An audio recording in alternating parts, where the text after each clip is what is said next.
100% whale, 0% blubber. The James Whale Show. Iain, what's wrong, mate? Where is it?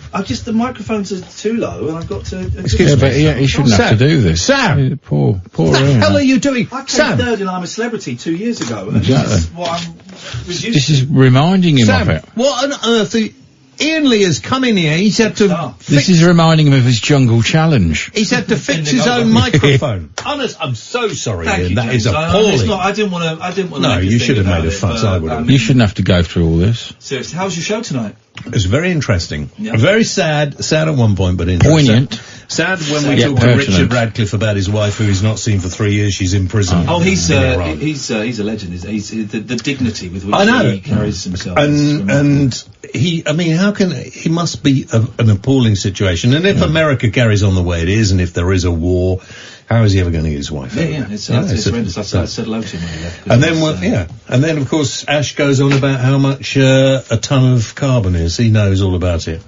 I didn't know the price of a ton. We never found out actually how much you can get Well, it depends how much you a get. ton of carbon. And space wars. There's going to be wars. James and Ash have been reduced to talking about ton of carbon. Exactly, I know. I mean, My that's God. But did you what know? I said. Did you know? Just use the carbon. Enjoy the carbon. Yeah, Don't worry enjoy it about while it. it's here. It won't be Yeah. around forever. Yeah. Exactly. Make the most of it. Use whatever carbon you need, carbon man. party in a couple of weeks. I mean, don't overdo it.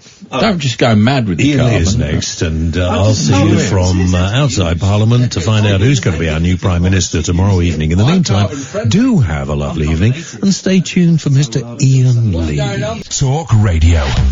The Late Night Alternative with Iain Lee on Talk Radio. We have ways of making you talk.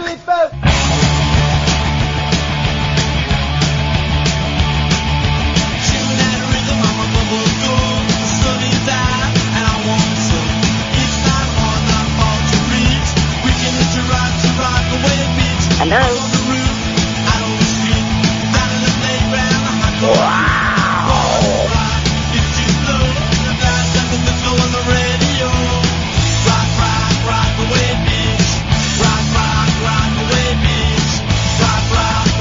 Shag a pony.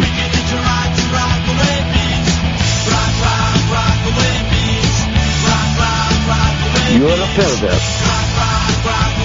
Morning. Aren't your balls normally held back by your willy? What do you hate me? Do you want me to do it for you, rubbish in?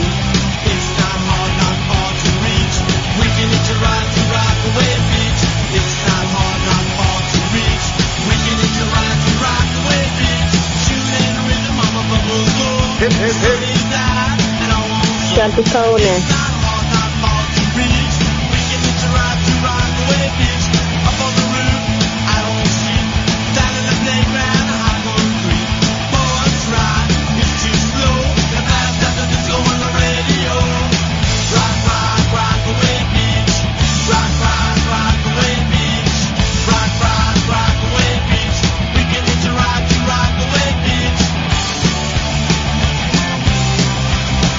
Grab pussy. Dear, dear. What a radio program this is. Champicone. Night night, everybody. Night night. Here we go. Hello, nerds! Let's start with the Ramones, innit? Good evening, dear listener. The Late Night Alternative. I'm Iain Lee. Who you? Catherine Boyle. You can give us a call about anything you want. 0344 499 1000 is the telephone number. I don't know much about world affairs, but by the way, my teeth are killing me, right? My gum, where I had my tooth out last week, is very sore. I mean, I've had a headache all weekend, and now I've got two other teeth that are in pain. It's because when I lived in a bedsit after I left my wife, I didn't take good care of myself, and now I'm feeling the results of that. I should have brushed my teeth better, now they hurt. I don't know much about world affairs, right? But you know that the Iranians, the scumbag Iranians, right, the scum, these evil, the enemy, have taken a good British boat. They've taken it. Scumbags. But didn't we take an Iranian boat first? I mean, I don't really understand world politics, right? But these scumbags have taken a good British boat and its crew.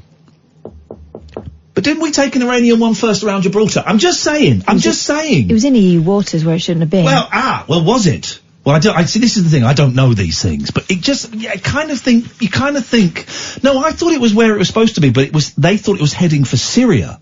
I thought it was, the waters it was in were fine, but the British Navy, who, took it, I don't want to, talk conspiracy theories, but took it, I think, under the orders of the Americans. They thought it was heading to Syria. But it was obvious, we're old enough, Catherine, to have seen this tit for tat. Is that the phrase? Tit for tat? Yes. It feels odd, doesn't it? Just because you're saying tit. Okay. We have seen this tit for tat played out so many times. Go on, you're nodding. Yes, so you're right. The morning after a group of 30 Royal Marines helped seize the Iranian-flagged Grace 1 in Gibraltar, tired Foreign Office officials did not look exactly jubilant.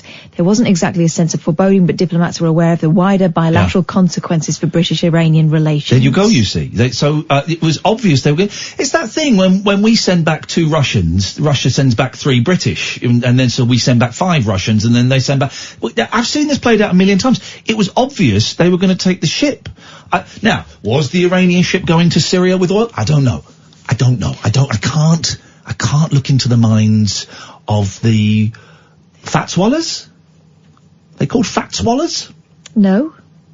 I'm not called Rick Wallers, I know that much. The fat swallers. The Ayatollah? That's the one. I can't look I don't think there is an Ayatollah anymore, is there? Who's in charge of Iran now? Well, if you're telling me it's not Ayatollah Khomeini, then I really am out of touch with what's going on in world politics. It was just obvious. We took one. They took one. It was obvious. 0344 499 1000. That's world politics sorted. Next. I tell you what happened to me today. I had a moment today. But you can call in about anything you want. If you want to call in about that, 0344 499 1000. I've got loads of people on Twitter saying, are you going to talk about this? Are you going to talk about this? Call in. You can call in and talk about it. I saw. Well, let's take some calls first. Good evening, Alan. Hi, Mark. Hi, Kath. Yep. I was looking back at an old video you did on YouTube many months ago, and I was talking about my bicycle. I've got a problem with my bike. Hang on a second. 8027. Is that you, June, texting in on 8027? 8027 texts in all the time, right? And I think they implied it was June. Oh, really? Doesn't sound like June. Jesus Christ, is it a national requirement that we have to listen to you moan about stuff that is wrong with you every single time? It's getting a bit repetitive. What?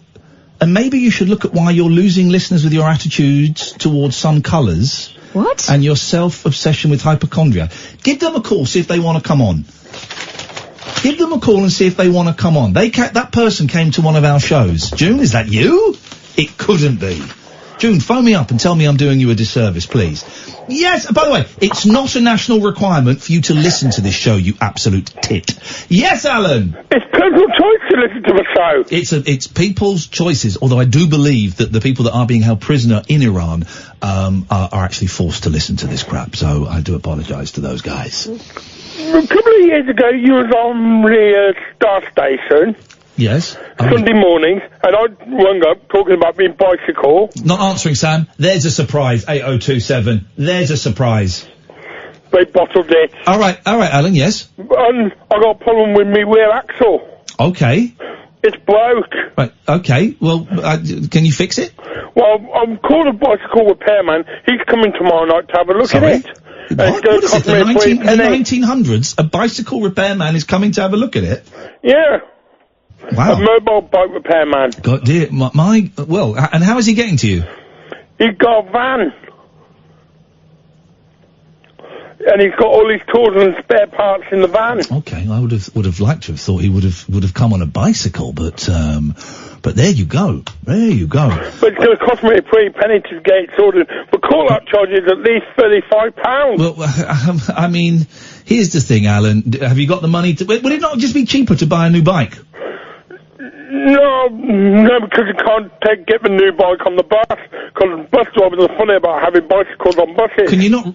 Why is no one riding any bikes in this story?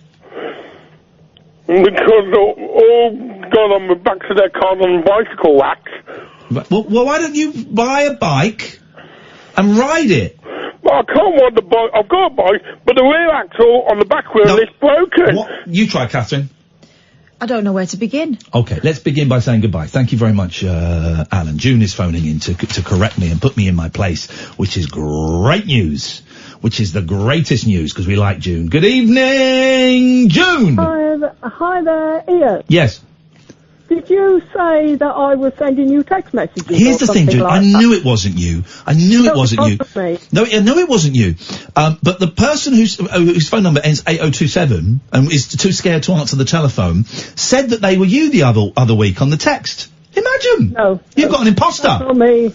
That's not me. It's definitely not me. I know It doesn't sound like you, June. It's not got your bright, witty disposition. Yeah, June's a nice person, and 8027 is... Yes, I am a nice person. You're a lovely person. 8027 is racked with pain and hatred. There's a scumbag. You're one of the... How was your weekend, June? No, not too bad. Oh, go on, what happened? Nice weather. Yeah? Not a lot, really. I didn't do an awful lot, but... We've got a new we've got a new car now. We've got a new wheelchair mobile. Oh yes, freedom. Brand new Vauxhall. Oh, Vauxhall. Freedom. Vauxhall. That is wonderful. Where are you going to go in it? Well, we went to Weston-super-Mare last Tuesday. Yeah. And I love Weston. Hello. Is Weston still got a pier, or did the pier burn down at Weston? I'm not sure. I don't go on the pier at Weston. Let me ask you, did you see a pier? I can't see anything, Nelly, because I can't see. Oh, for goodness sakes, can you not do that clicking thing that blind people can do? You know about the Bat Boy? Oh, yes, I know about the Bat Boy. Have you not learned the clicking technique? No. I'll have to teach it to you one day. All I know is I got an hour's free car parking. Yes, man. You see, there's swings and roundabouts. Yeah, sure, you can't see a pier, but you get to park free for 60 minutes. Yeah, and we went to my favourite cafe there, Dr. Fox's. Doctor who? Dr. Fox's. Fox's, okay. Just be careful how you say that. F-O-X. Okay. Yes. But he's being refurbished, so I didn't get my cream tea. I had a cream soda tonight, if that's any good. We found a barbecue place just around the corner from work, me and Kath. We're going to go off to a charcuterie, but that was shut. Yeah. And then, on the way back, we walked past a barbecue place.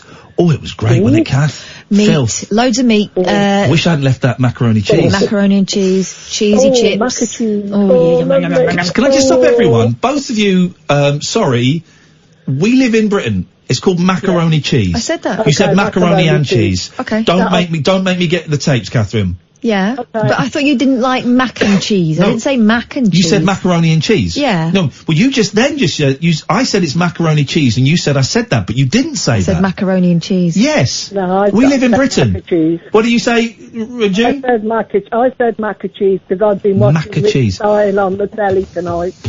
Mac and cheese. I could go off you very, very quickly, young lady. It's macaroni cheese. Oh, thank you very much. You're going to get a smack bottom if you're not careful. Oh. There we go, you see. Right from Sam. Well, June, thank you for calling in. And you are off my list of suspects. You're never really on my list of suspects. I know it wasn't you. People are weird. Nice to talk to you, June. You have a lovely evening. Okay. Say hello to your girl for me as well. 0344 499 1000, the late night alternative, weeknights from 10. It's Monday. It's 10:15. Let's kick the week up the ass on Talk Radio. Moonlit musings from mums, madams, and meat packers. Oh, never mind. I must have misheard. The late night alternative with Iain Lee. The station's brilliant. On Talk Radio. Good evening, dear listener. 0344 499 1000 is the telephone number if you want to give us a call. You're very, very welcome. So driving into work, about 10 minutes away from work, stopped at some traffic lights. And on the other side of the road, I saw a gentleman. It was hard to say how old he was, late 50s, early 60s, I would say. And I saw him bend down and pick up an almost empty beer bottle. There was a little bit. I thought, he's going to drink that. And he looked so happy that he'd found it, but he didn't drink it. What he did, this is nuts, right? What he did was he picked up the bottle, raised it above his head, and then smashed it in the road. Smashed it into the road. And there was a woman walking behind him who had shorts on, and she jumped back and looked down at her leg. I would imagine a bit of glass hit her. I don't think she was cut, but she kind of looked at this guy and it was a very aggressive thing. Broad daylight. And out of nowhere. Out of nowhere. It was a very, very aggressive thing. And, it was, sorry, I'm looking at oil. I'm looking at clove oil for my teeth. That's why I'm in so much pain. Hello, Rebecca. And that's, Rebecca, our cleaner out there, who we think is fab. And so he smashed this bottle, and this woman jumped back, and then she kind of, sort of walked around. And then what he did is he picked up the big chunk of bottle that was left and smashed it again, and then started kicking it in the road, so filling one side of the road. And me, being an idiot, I started beeping my horn. I go, mate! Oi! What are you doing that for? I was on the other side of the road. I was about 80 yards, 70 yards away from him. What are you doing that for? And he looked up at me. I went, come on, man, what are you doing? You scared that woman. Someone's going to get a flat tyre with that. Then he started walking towards me, and I'm stuck at a traffic light, and I'm thinking, this is how it ends. Right, okay. I always wondered what it would look like. And I'm thinking, do I shut the window? I thought, no, I'm going to style this out. And he comes up right up to the car, and he sort of looks at me. I went, dude, come on, man. What are you doing? What was that all about? Someone's going to get a flat tyre. You scared that young lady. You're better than that. You don't want to be scaring women for no reason. What was that all about? And he looked at me, and I really thought, shit, this is it. And then his bottom lip started to quiver, like when you tell one of your girls off, you know, it started to quiver. And then I softened my tone. I went, come on, man, you're better than that. You don't want to be going smashing bottles around. And he said, he said, I'm sorry. And I said, dude, are you all right? You don't look very happy. Are you all right? And he went, yeah, I'm fine. I said, come on, man. And I just kept saying, you deserve better than that. You're a good man. You deserve better than this. And he gave me his hand, and we shook hands. And I said, look after yourself. Lights turned green. I drove off. What a strange encounter. What a strange encounter. I don't know what to make of any of it. I don't know why I started shouting out of the window, because that was a crazy thing to do. There's a guy smashing bottles up in the street, and I'm suddenly going, hey, come on! And beeping my horn. And then when he came over, and it was just this weird encounter that I had no precedent for. I didn't know, and he looked so sad. I mean, that woman was terrified, you know, that's not great. There is a chance someone's going to get a flat tyre, because it was all across the road. But he looked so sad, this man. Something was going on. There were obviously some form of mental issues going on. I didn't have time to diagnose him. Sorry, it was only took 2 minutes. But it was a very strange encounter. Very strange encounter. Anyway, 0344 499 1000 is the telephone number. Loads of people want me to talk about the conspiracy of the moon landings and all that, and want to talk about this guy that's been found guilty of making up all the paedophile stuff. Guys, you want to call in about that? You call in. I've not got it written down on my little bit of paper. But if that's what you want to talk about, then goddammit, you talk about it. 0344 499 1000 is the telephone number if you want to give us a call. Catherine, what have you got? Well, a really horrible story. Do you want a horrible story? Or do you want a happy story? Let's have a happy story first. All right. Let's do horrible, mate. Let's do horrible after 11, shall we? Okay. Well, let's do horrible after 11. All right. Well, let me just shoot along here and find fun. Fun. All right. People that fancy robots. How about that? Oh, everyone loves those stories. Yes, baby. People are lusting over the unlikeliest of TV characters, the robot from Netflix's reboot of Lost in Space. Okay, I see what they've done there, yeah. What? Well, they've made a reboot of an old programme, yes. Yeah, which I used to love, by the way. I used to watch that on Channel 4 when I was a kid. I preferred Land of the Giants, but... Oh no, I was very much lost in space. The Metal Man has stirred all kinds of feelings within viewers of the show, and we're not talking about your bog standard feels of happy and sad. People have described the robot, who has 0 facial features, big arms and a spiky back, as hot, sexy, and some even went as far as saying he's got a nice butt. It would appear that the robot's build, particularly in his buttock area, is the reason for most of the lusting, and some even think that Netflix have done that on purpose. What, they've made him sexy on purpose? Of course they do. They put sexy people in... Oh, Jesus. He looks like a poor man's Alien from Alien. He does, Alien trilogy. except he's got a shorter face, and he's not got the dreads. But he has got quite... I mean, they've drawn attention to the butt now. He certainly is different from the one that used to say, "Danger, Will Robinson, danger." Although I would jump that robot's bones. Really? In a moment's notice. Pincers. Yeah, oh, my nipples. That's why I dated a lobster for 6 years, you know that. They normally date for life, but that one couldn't wait to get rid of you. Many are standing by their attraction to the bot, who, let's face it, has come a long way since the original series of Lost in Space in the 60s.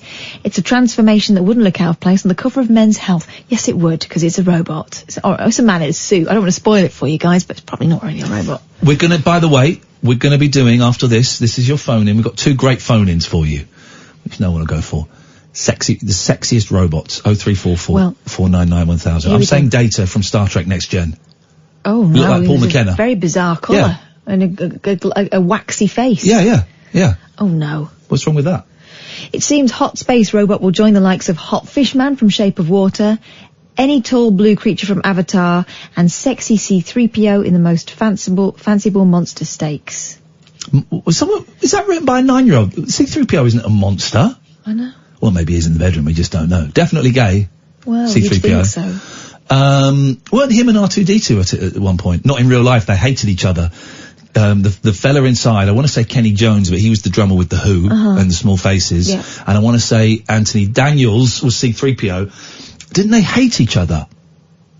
Don't know. Come on. Don't spoil it for me. I thought those guys were mates. 0344 499 1000. Is it true that R2-D2 and Anthony Daniels hated each other?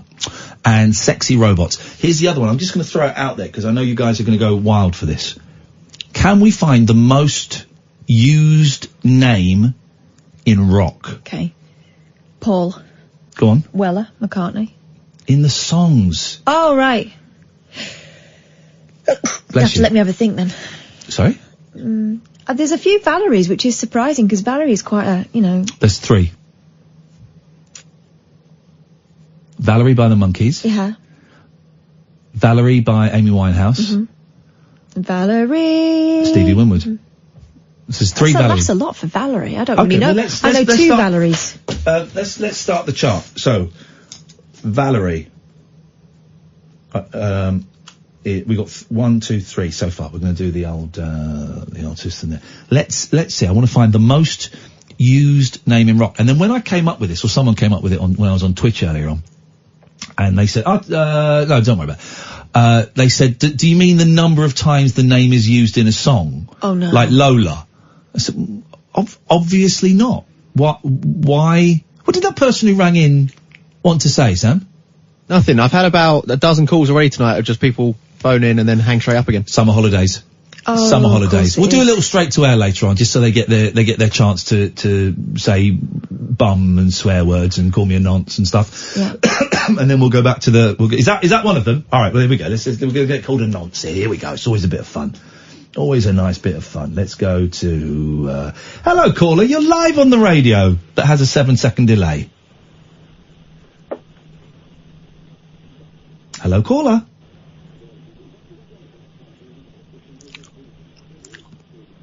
Six to 8 weeks of this we got. Yeah.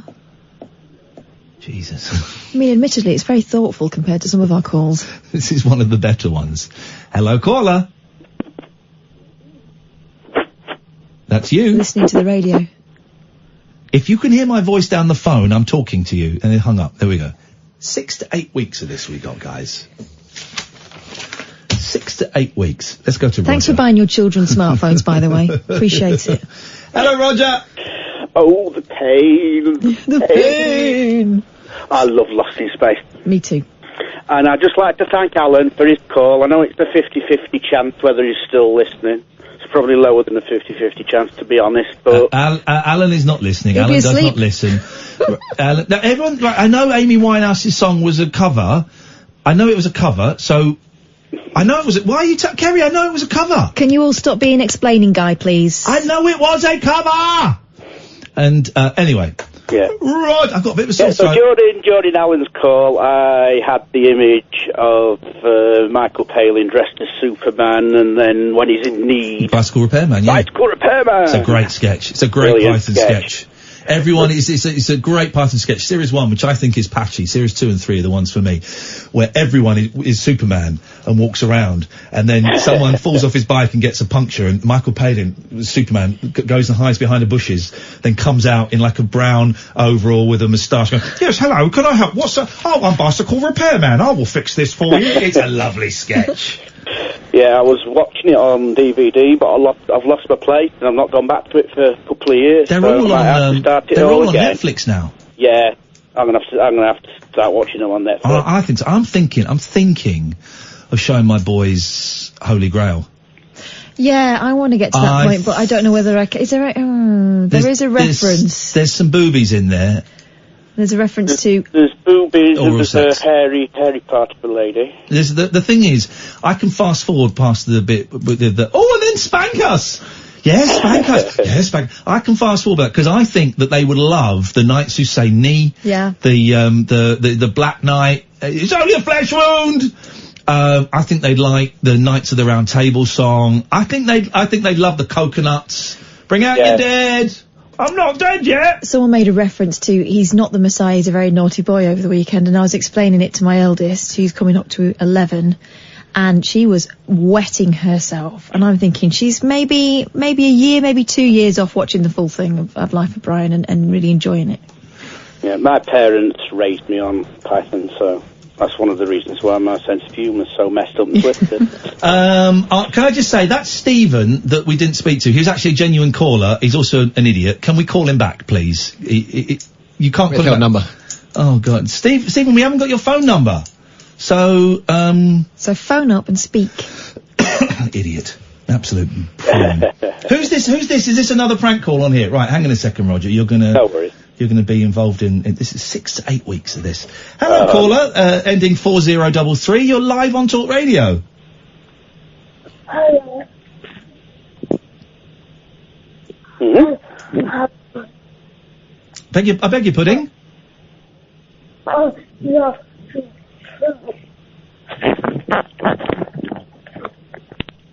There we go. I mean, that really, have we got to do the show on pranking again? Have we got to do that whole show where we taught kids how to prank call again? Really? Is this what we're coming to? Ay. Very poor, Reeves, very poor. Very poor, very poor. Yes, Roger, let's have it. What's going on, buddy? Get on to the meat of my call. Get your meat out. Get the meat out. 8027's not going to like this one. Uh-oh, here we go. Well, as everybody knows, I'm disabled, I'm unemployed. I attend a program for people with health conditions, be it mental health, physical health, or disabilities. And I did a course this morning. Oh, yeah. Bit of a boring one, because I realised about halfway through that I was like, this is all common sense. Because it was about workplace ethics and integrity and, being honest. We've all sat in those talks where after 2 hours you go, yeah, I know all this. This is obvious. This is a course for thickos, and I'm not a thicko. Do you remember, Catherine, when we started the breakfast show at the other place, and we had a course on how to do radio? It went on for 2 days, I think. And after day one, I'm thinking, I know how to do this. Is really, really patronising. Do you remember that? Yeah. We've all been on those courses. But around that time, what was going on was a lot of people that were working in London were worried that they were going to get moved to Manchester. Right. So a lot of extra jobs were found. People just like staying under the radar until the great move was over, and then they were hopefully not going to have to transfer their lives. So there was a lot of extra courses and stuff, wasn't there? And people in positions that they didn't necessarily really want. Glory days, the glory days. Yeah, it's a good place, to be honest. I say it's the first time because the trainer's a really nice bloke. You can have a laugh with him, but it's the first time that I've come away from one thinking, nah, I've not learnt anything. That's all just. And I said to him quietly at the end, it's like, well, yeah, I know it'll be suitable for certain people. Because I know you've got people with different abilities. Thickos. You got thickos going there. Yeah. You got thickos. Well, this is what I'm getting to. Uh-oh. Because it was about ethics, because it was about integrity. Typically, I went for politics, and I went for we're about to get a racist prime minister. Oh. Uh-oh. We were about to get a racist prime minister with no integrity, no ethics. He'll lie. He'll say one thing and do the other, or change his mind, he'll say racist things. And for a good chunk of the room, went down like a lead balloon. Oy. And during the break, one of the lads started. I don't think he'll be listening. I'm not sure whether any of them. No, don't worry, Roger. No one is. No one is. None of them recognise my Late Night Loser T-shirt. No one's listening to this rubbish. Cards are marked. I shouldn't laugh, mate. No. He's asking me about what I think about. Who would you vote for? You won't vote for Boris. You won't vote. What about Farage? No, I don't like Farage. What about? Well, you don't like. What about Jeremy Corbyn as well? I'm not really a fan of Jeremy Corbyn either. Although I used to be, and it was a case that he's like, "Oh, you have no one. Who are you going to vote for then?" And I didn't want to get too deep into it about other parties because I like my MP. I've got Ed Miliband's my MP. I've met him a few times, and he's a lovely fella. Does a great podcast with Jeff Lloyd, so gets my vote, not literally, but figuratively speaking. So. He then started going on about Boris Johnson being London Mayor. He was London Mayor, and then he wasn't London Mayor.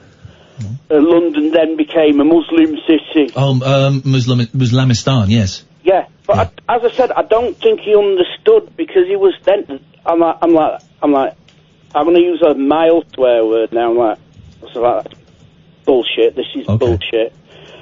And I was about to say I was in London recently, and it's not like that at all. But before I had a chance, he started going on about when he's prime minister, the whole England will become Muslim. Sorry, did this happen in a room full of adults recently, or did this happen in a school playground in the 80s? I'm a little bit confused. It happened in a room full of adults. Wow. I think he was in his mid to late 20s, maybe early 30s. Hard to guess.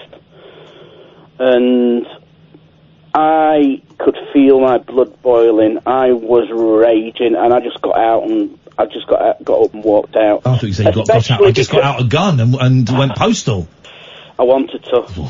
I'm pacing up and down outside the room, and my employment advisor could see could realise something was wrong. Yeah. I made up a semi-excuse because I didn't want to, which was semi-true because I did have a toilet explosion, to put it mildly, and I just said, right, it's just too hot and blah blah blah. And I said, what made it worse is the lad that was sat between us, I'm almost certain was a Muslim. He wasn't in the room, thankfully. He wasn't in the room. And but after the break, I know the trainer picked up on the fact that my mood, my normal, happy demeanour, well, sarcastic usually. I usually spend the 3 hours or however long the courses are taking the mickey to lighten it up a bit. But he could tell I was bothering me. I'd have gone home. Stuff this. I'm done for today. Thank you, guys. I'm not hanging out with a bunch of racists and thickos. Bye.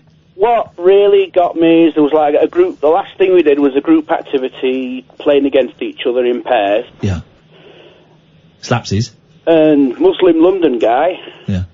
Got paired with the lad that I'm pretty sure was a Muslim. Well, hang on a minute, you racist. What makes you think he's a Muslim? Because he's brown. Because of his name as well, and some of the things we spoke about. Oh, you spoke about Islam. Okay, right, well, that might be. Well, so I stayed behind, because I knew I wanted to explain why my mood had completely turned. Because at first I weren't participating in the group activity because my mood was just so foul. And so... Well, how are you feeling now? Do you need a back rub? Do you want a little sucky? What can I do? What can I do? This is helping, to be honest. What can I do to help? This is one of our regulars. And by the way, 8027, your number's blocked, so I'm not getting your text anymore. Thanks very much indeed. Oh, no. Was I talking over... Me blocking someone, yeah. No, you're going to get a little... What do you want? A little stroke? What can I do to help you, Roger? My job is to help you. I was going to just explain what had happened, but not name names. Because I felt a bit... Don't want to... It's the old... Don't want to grass, don't want to... We wouldn't let you mention names. That's inappropriate behaviour. But you haven't mentioned names. What you've done is you've told us that this country sucks, the world sucks, everything sucks. The number of... Here we go. Yeah, but I did. The number of twonks I had over the weekend on Twitter. Absolute twonks. It's not a swear word, is it? Twonks? No. Have I just made that up? It feels sweary. The number of twonks I had atting me on Twitter saying, what has Donald Trump done that's racist? What has he done? What has he done? What is it? It's racist. It's racist, is it? To tell someone to go home.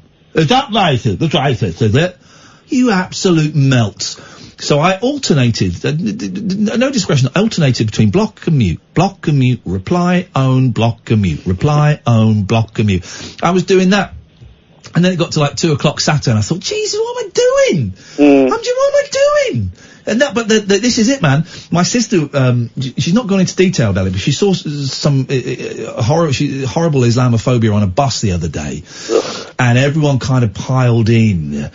The bus was divided in who was defending this woman who was a Muslim and who was against this woman. And my sister is obviously really upset her. She's not really told me the details, but she just sent me a message saying, I've had this horrible experience. And even I waded in to have a go at this Muslim woman because I hate them. That's a joke. She defended her. My sister doesn't really get involved in those situations. She very much keeps herself to herself. And she said it was just horrible. Half the bus were attacking this woman and half were... This is where we're at now, guys. This is it. You think the NF were bad in the 70s?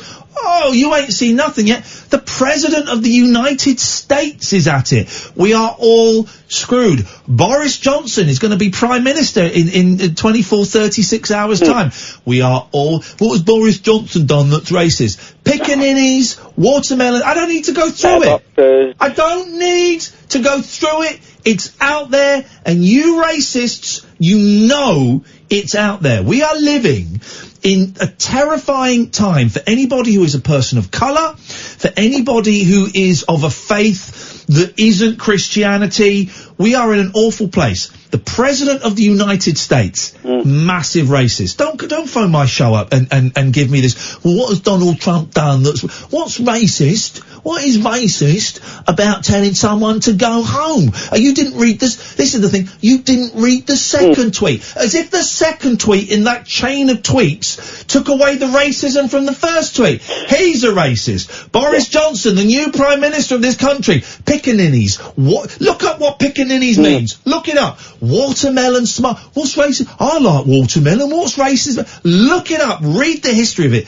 This is where we are at, dear listener. This is where we are at. We are living in a racist world, 2019, with a racist Prime Minister and a racist President of the United States. We are all screwed. And before you start thinking, oh well, I'm on the side that will not be affected by this, it starts with those people. It'll end up being disabled people, women, gays. It will be the minority. Yes. They've already started making moves and making noises about, taking control of women's fertility and their own decisions about their bodies. You wait. You wait. These are dark times that we are living in, dear listener, and normally we don't kind of get political and heavy and stuff on this show.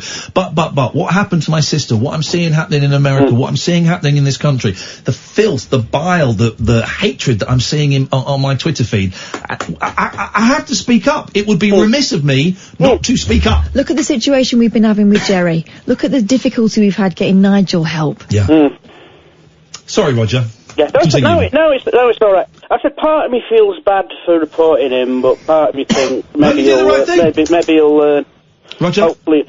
You did the right thing. Listen, thank you very much. 0344 499 1000. We've got Stephen, we've got Jack, we could have you, dear listener. This is the Late Night Alternative, weeknights from 10 on Talk Radio. Take a trip into the alternate reality of late night radio. I think I'm in something like the Matrix, and so are you. The Late Night Alternative. Hello. With Iain Lee. Is there anybody out there? On Talk Radio. Hello. 0344 499 1000 is the telephone number if you want to give us a call. Iain Lee. Catherine Boyle, Sam will take your calls, takes your name and number and gives you a call straight back. It's as simple as that. Oh, by the way, I'm very, very late to this party. I've only just started watching Cobra Kai.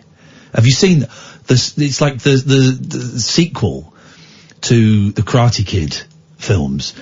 My friend Matt, who was over at the weekend, was telling me about it, and I'd seen the trailer for it, and I thought, this looks like a bit of a cheesy comedy. I get the gag. It's Ralph Macchio, who I think is doing something very magical with his hair. Is he? I think he was gorgeous. He looks like a ghost now. Oh? Yeah, he looks like a ghost with a comb over. But the other guy, whose name I can't remember, the blonde, go on. William Zabka. William Zabka. And what was this character's name in Karate Kid? Johnny Lawrence. Johnny Lawrence, the bad guy. He still looked great. And I thought it was going to be done, Sam, as like a kind of silly comedy. Weren't the 80s? Weren't we ridiculous in the 80s? But I've done 3 episodes. It's grim, man. It's funny, but I think it's it's grim. especially as well because all of the adverts for it were just showing the stupid, over-the-top-ness of it. But it's actually, It's quite... The premise, this is not a spoiler, the premise is that the bad guy, after he lost the fight at the end of Karate Kid 1, his life was ruined. He became like an alcoholic, and he was abandoned by his family, and his whole life was ruined. So he's now like, because he lost a karate match. Yeah, ruined his confidence. His karate teacher nearly, beat him out. And the whole thing about Cobra Kai. Yeah, they took it very seriously. Got to come first. And he's going, and so he's a failure, and he's washed up, and he's bumming for money, and sorry. You mean what? He's like bumming, he gets by bumming, to quote Neil Diamond. Oh, okay. He's bumming. He's a bum. He's a grifter. I don't know what bike he rides, but he's bumming for money. Whereas Ralph Macchio, the Karate Kid, is like a really successful car salesman, and all his adverts... They've all got shiny finish. They have, and all his adverts are like, this price is too much. Hey-ya! I chop it down. There's a lovely bit in like episode 2 when the bad guy, whose name I've forgotten seconds after you've told me, so don't tell me again, is cleaning. He's training this kid to wax be on, like, wax off. Well, this kid's cleaning the window, and he goes, "Any particular way you want me to clean this, Sensei?" No, just do it. It's a really lovely, lovely line. I thought it was great, man. 3 episodes, did 3 episodes back to only 20 minutes each. I'm in there. Although the end of season 2 spoiler has been. The end of season 2, I've been told that the bad guy clicks on Elizabeth Shue's Facebook page to befriend her. So the thing is that she's supposed to be in season 3. Oh. And apparently in season 3 they're going to Okinawa, which is where the Karate Kid 2 is set. 0344, it's great. 0344 499. I want to know what happened to the guys from Sister Act. Well, I'm sure there'll be a YouTube series that you'll be able to watch soon. Stephen, say there, we'll come to you in a second. Let's go to Jack. Good evening, Jack. Good evening, Ian. Jack, what have you got for us? I can't do this anymore. What can't you do anymore, Jack? Well, it's hard. It's getting really hard for me. What's getting hard? Give me specifics. It's people. Today I got called a twat, disabled idiot. I got called up. I'm not even going to mention what I got called, but... Okay. You've got called names. Okay. And how does that make you feel? It makes me feel unloved. Right. Okay. Okay. That's a great word. So what are you planning on doing? Well, I wanted to call you because, well, I like to listen to you and you help me a lot. Yeah. And you've helped me through a lot of things, so... Yeah. Okay. What do I do? Have you spoken to your mum and dad about it? Yes. And what have they said? Well, they told me to talk to you. Well, I'm telling you to talk to your mum and dad. Because it's their job. Yeah. It's their job.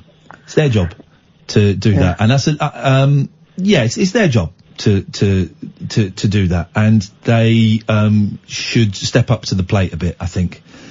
And should be there to help you. Because I'm not there.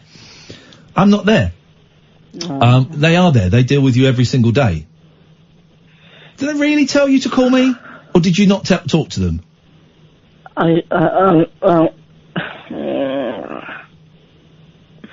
That seems a strange thing for a parent to say.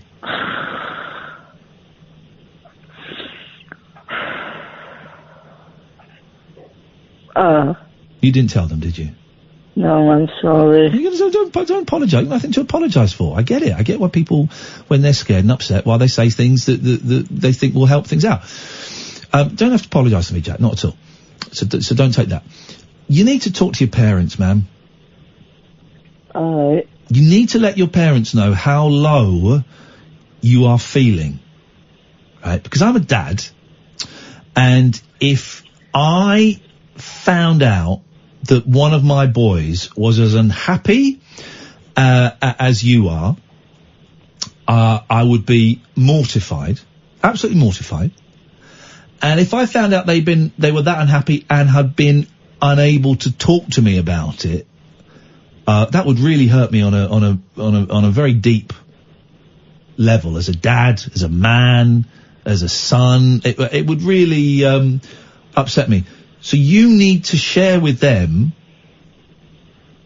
exactly how bad you're feeling and exactly how bad things are. Alright.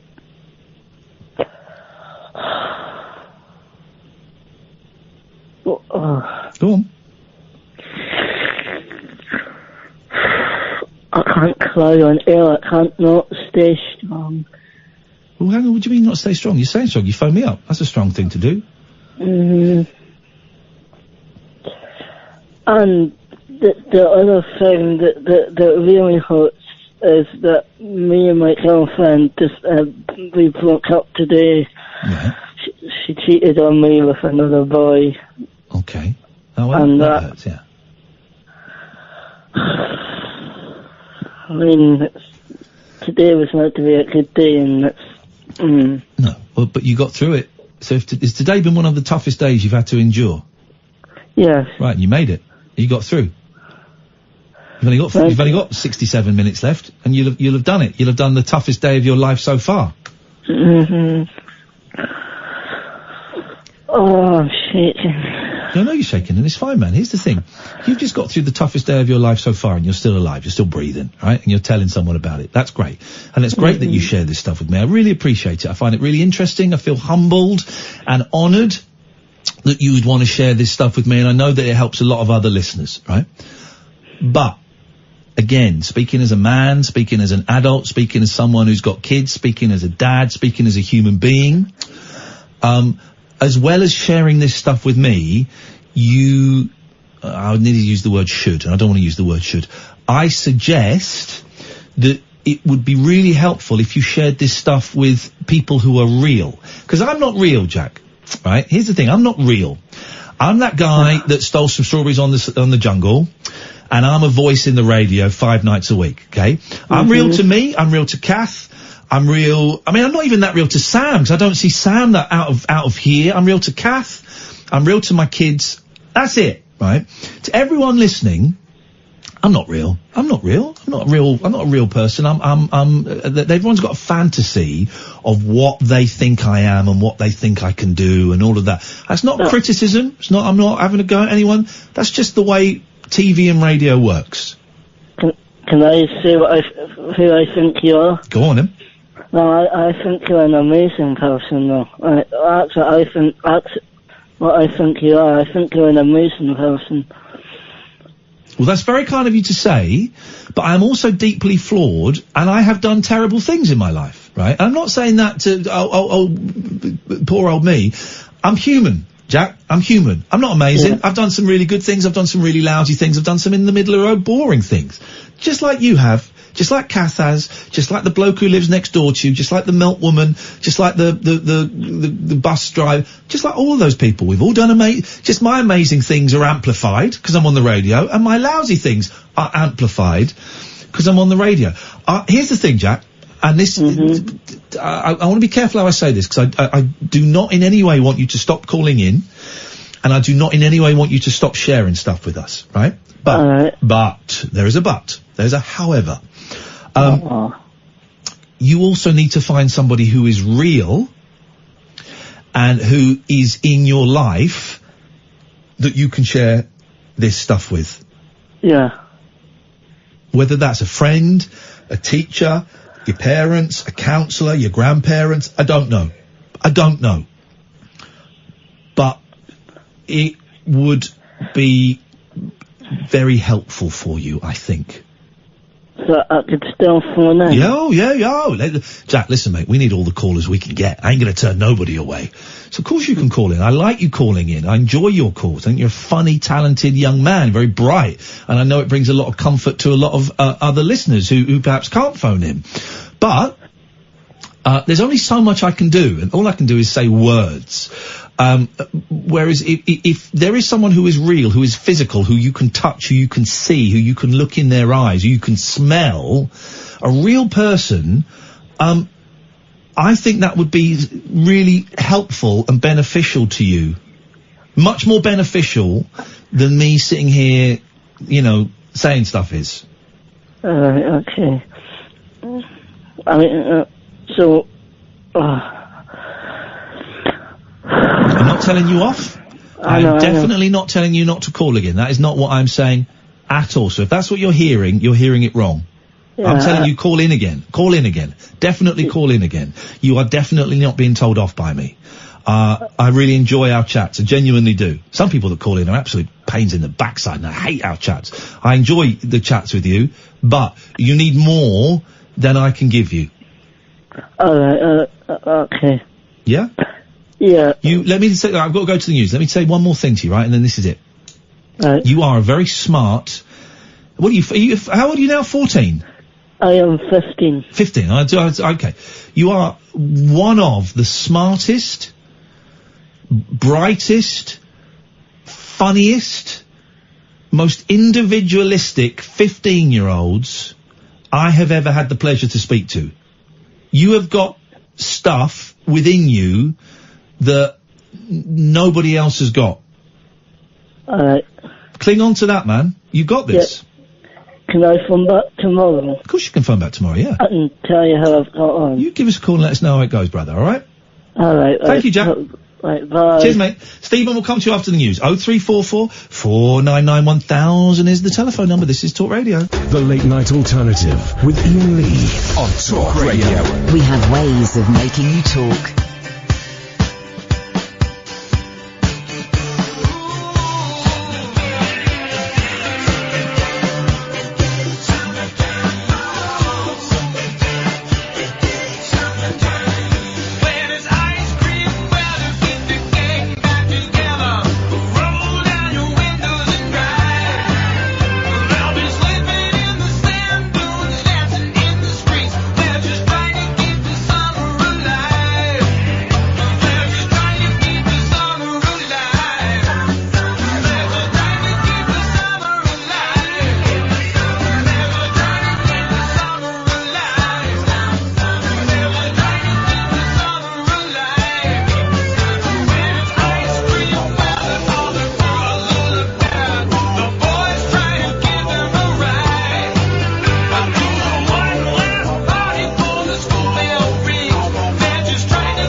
clouds roll by, and being with the one you love in the summertime.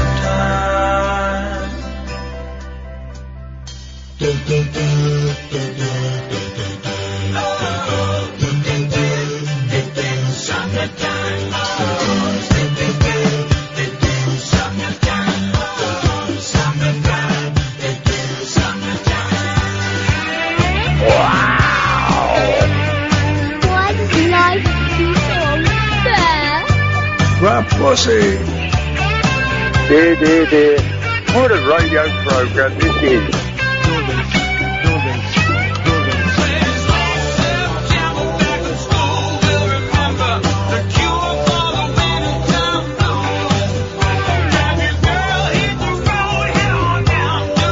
Doorbells. Doorbells.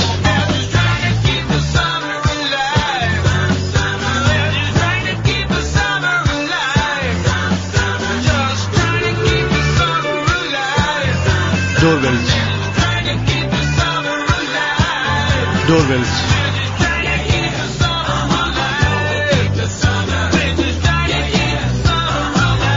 Thank you. I am broken Britain.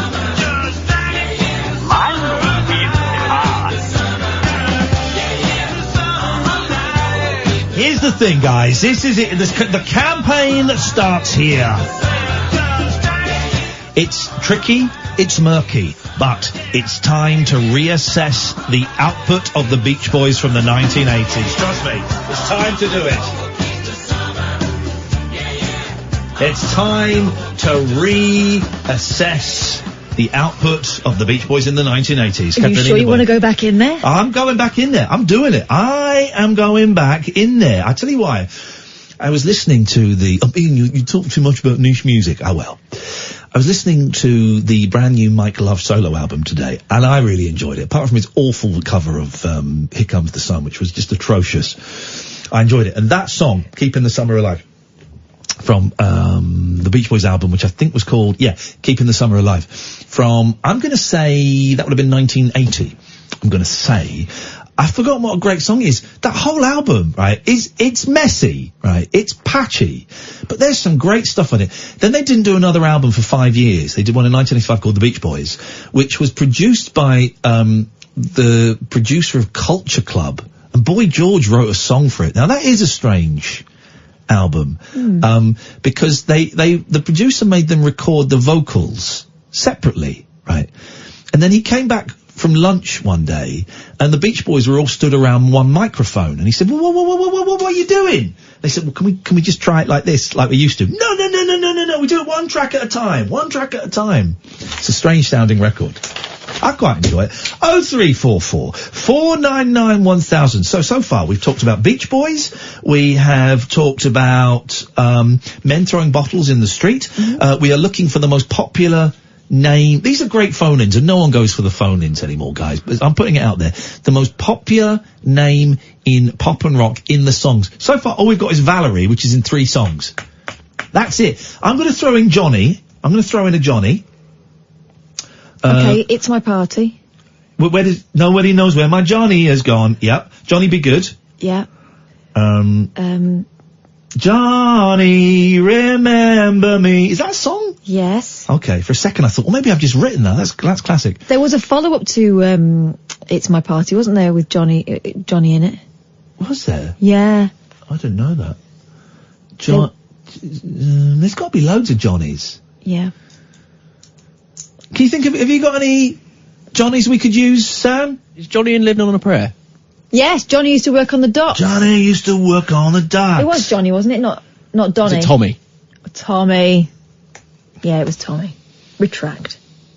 My bad. Sam, if you've got any Johnnies that me and Kath could use tonight, I'd be really grateful. Thank you. Even if they're really old ones. Yeah. In fact, the older the better. It's just a thing I'm into. And dear listener, if you've got any Johnnies that me and Kath could use tonight, 0344 499 1000. Any old Johnny. Any old Johnny. Any old Johnny. We're having a Johnny-a-thon. We're trying to get as many Johnnies as we can. Yeah. I think, have we done all the innuendo there? Innuendo. I So I've got this Johnny chart, and I want to fill up this Johnny as much as I want to fill this Johnny to the brim. It doesn't quite work. It doesn't quite work. No. Step away from that. It doesn't quite Step away from that. God. Stephen!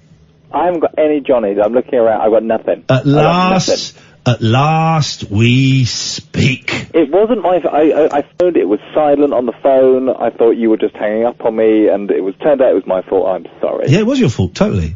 Okay, I'm sorry. What can we do for you tonight? Well, I phoned in originally to talk about your phone-in subject of sexy robots. Hang on 1 second, and that was another one. Well done. Go Yes, on, sexy robots. Cupcake has just said Sloop John B. No, that's a John. That's not a Johnny. That's a John. It's got to be a Johnny. If you can, right, we'll put down John in a separate category. Sloop John B. That's one. John. It's got to be John. John. All right. We got okay. Ballad of John and Yoko. Ballad of John and Yoko. I knew there was a Beatles one somewhere. I knew there was something. It's Judy's Turn to Cry. Was by Leslie Gore. Okay. That was my next thing to say. There we go. That was the follow-up you were after. Good song. Almost a better song, you might say. But does it? Oh, thank you, Dad. John, I'm Only Dancing. Oh, thank you, Angelos and Barry fans. I was playing this on the guitar earlier, live on Twitch. Johnny, we're worried. Oh, won't you come on? Oh, what is right in my life that I must get drunk every night? Johnny, we're worried. Oh, won't you come on? What is right in my life? Okay. That one. So we got 4 Johnnies. That's not going to be enough. We're going to need more Johnnies. Not for 3 hours. You can't do till 1 o'clock with 3 Johnnies. Anyway, enough nonsense. Hang on a minute. We got ourselves a show. Ladies and gentlemen, we got ourselves a show. Here we go. You know this? By the way, is this playing out on the radio? Because sometimes when here we go. Frankie and me, we were lovers. Oh, how we did love. Swore we'd be true to each other, just as true as stars above. I was a man, but I was doing her wrong. My love is Uncle Fate. Does he actually say hang on, does he actually say the word Johnny in Frankie and Johnny? Because the song's called Frankie and Johnny. But I can't remember if he says Johnny. Hang on. My luck with a chick named Nellie Bly. I was Frankie's man, but I was doing her wrong. These are great. Well, Frankie came looking to find me. Hang on. Frankie, I beg, please don't shoot me. Does he say Johnny in Frankie and Johnny?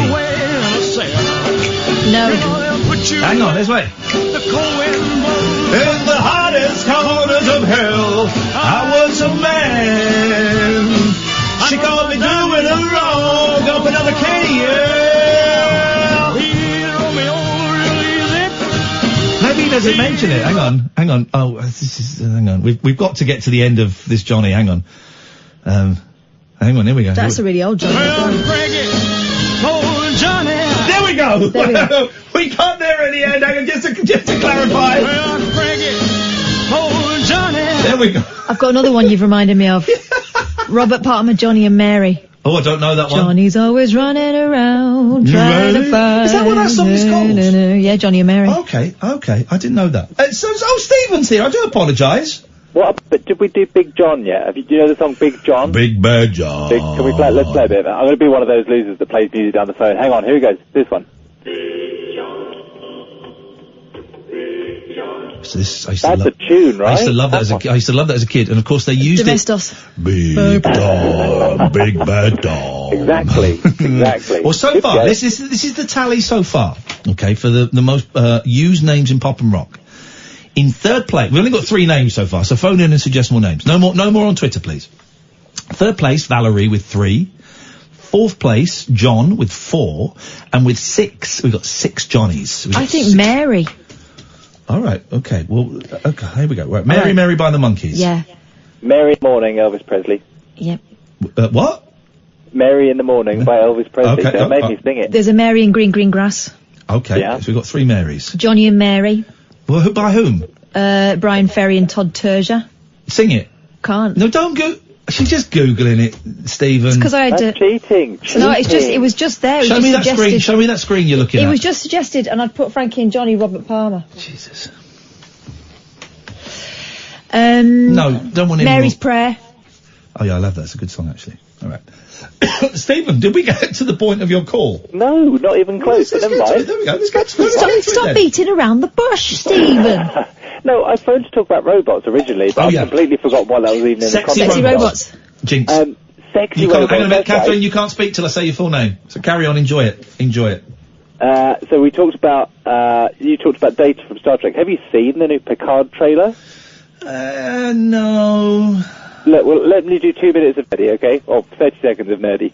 So they're doing a new Star Trek series about Captain Picard, again. It's like 20 years on. And Data's in it, but he looks a bit chubby and a bit... and I know people age in costumes, but I've got an issue. I've got beef. They should have made him... So has he. Age. They should have made him diet. Yeah, they should. I don't agree with that when they make women do it for movies. But if he's supposed to be a robot, they should have made him. They should have made him. They should have made him diet. Is it Picard now or is it a prequel? No, Picard now. I mean, old Picard. So it's old Picard. It starts with Data in a drawer because he killed himself years ago, and they reassemble him and all kinds of things. But saying that, 7 of 9's in it from Star Trek Voyager, and she's still hot.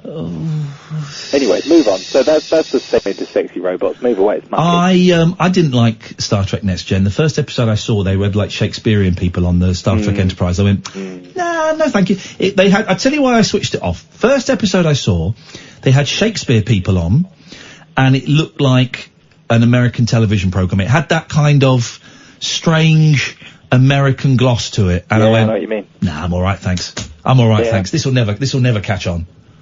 And it didn't, did it? You were right. I was right. I got it right again. That one. Well done. Can I ask you, I need your advice on martial arts films. Never really watched them. You're sort of into them. You talked a bit about them earlier. Yes. I was listening to a podcast and they were talking about Beastmaster. Have you seen it? It's not a martial art film. Isn't it? No. Oh. It's not, who's in it? Is it Flash Gordon in it? Might be. Beastmaster. No, what's his name? Beastmaster's Mark Singer. Yeah, Beastmaster's not a martial art film. It's an 80s straight-to-video. I've never seen it. It's probably worth... just go and watch it. I don't know. I'm trying to take some advice. I'll give you a martial art film to watch. You want a martial art film?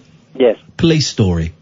Okay, I'll watch it. Police Story, not Police Story 2, not Police Story 3, not New Police Story, not Super Police Story. Police Story, starring Jackie Chan. Jackie Chan? Jackie Chan. It's on the list. I'm going to go and watch it now. Thank you very much indeed, Stephen. Better if you waited till the end of the show, but otherwise. We got Chris, we got Babs, we got Josh, but more importantly than that, we've got Babs. This is Talk Radio. Tales of mystery and imagination on the radio show that does things differently. Dolly Parton, I listen to a record all day long. The Late Night Alternative with Iain Lee. I'm a nut job, but not that kind of nut job. On Talk Radio. Honest to God, it's the new Breaking Bad. Oh no! 0344 499 1000. Let's go to Babs. Good evening, Babs. Hello. Hello, Babs. Oh, that's exactly how I imagine a Babs would laugh. Naughty. Yes. I did tweet you ages and ages ago. Oh, I remember. Talking about Monty. You were talking about Monty Python, and it just reminded me that's what. Monty Python's Eric the Bee song is the reason I called as Little Dog Eric. Eric the Half a Bee? Yes. Did you call when we played it, didn't we? I tweeted you. And I played it. Did I? Well, you played it and I tweeted you. I played it first. You tweeted me. This was about a year ago? Oh, bloody hell. I've been listening to you since you started on Talk Radio. Okay. So this is maybe 2 or 3 years ago that this... I've got to talk to you. Well, we don't make it that hard for you. We're really not fussy, Babs. No, we won't. we take phone calls 15 hours a week. I know. I listen every night. All 3 hours every night. May God bless you for that. Thank you very much indeed. The Eric the Half a Bee song is an absolute joy. If no one's heard it, I might play it again in a bit. It's only 30 seconds long. And you've also played, I bet you they won't play this song on the radio as well. Yeah, from the Contractual Obligation album, which is a great record. Yeah. I think they also played the John Denver You Came on My Pillow. I think I played that once. That got taken off later releases of that record. John Denver, surprisingly, Yeah, I threatened to didn't sue. have it on my copy. Oh, I had it on mine that I got for Christmas when I was 14 years old. What an album. What an album. What, are you in Cyprus? Yes. What you do? Your arse. What are you doing in Cyprus? Yes. I live here now. Well, come back. Oh, hang on a minute. The Iranian tanker was near Cyprus, wasn't it? Right. Well, let's go to our Iranian tanker correspondent. It's Babs in Cyprus. Babs, what's the latest on the Iran situation? I've no idea. Oh, you mean you can't tell the difference between the regime of Ayatollah Khomeini and Khamenei? Hang on a second. Hang on. Let's do this properly. What? It's time now to get an update from our Iran correspondent, Babs. Babs, what's the latest in Iran? No idea. That was an update from the Iran correspondent, Babs. That was the most accurate appraisal of the situation I've I don't heard. think anyone has any idea what's going on, to be honest. No one's got a clue. No one's But got a clue. we're actually nearer to Syria. Have you ever been bummed by a monkey? What? Don't they have horny monkeys on Cyprus? No, it's Gibraltar. Not in Cyprus, no. We had lots of donkeys and what they call mouflons. Mouflons. Like a goatee type thing, yeah. Oh, You got a lot of cats there? hang on a minute. Wasn't the Iranian boat captured near Gibraltar then? No idea. Well, hang on a minute. I was confusing Cyprus and Gibraltar. Yeah. Gibraltar. So she's a fraud. Well, I told you about the monkey thing being Gibraltar. Well, this is why I put 2 and 2 together, and I've worked out that Babs is a fraud. Wow. She's like not an infidel. She's The other thing. she's an abacus. A ringer. I have no idea. I'm sure it's wonderful, but she is. Babs will have some Johnnies. Babs, have you got any songs with Johnnies in? One's already gone. Yeah. I did think of the Fine Young Cannibals one, but that's gone. That's gone. Used. But, yeah. I've got 2. 2 left. Unused. Yeah, go on. But Dear John, Status Quo. Right, well, that goes in the John section, so that now takes the Johns up to 5. Yeah. The Johnnies are on 6. And I think that you were talking about it the other week, actually. I'm surprised you didn't remember it. Hazy Fantasy. What was the song about Big John, bow-legged John Wayne or whatever it was called? Right, I remember Hazy Fantasy because she had the funny hair, didn't she? Yeah, a bit like the one out of Thompson Twins. Yeah, like the one. Yes, exactly. In fact, when I was a kid, I thought they were the same. Confused. I thought they were the same person. Here we go. Hazy Fantasy. Yeah. John Wayne is Big Leggy. All right, I don't remember it. Hang on, I don't remember this. We'll have a little. We'll have a little listen to this. Hazy Fantasy. I never thought I'd be saying those words again. Here we go.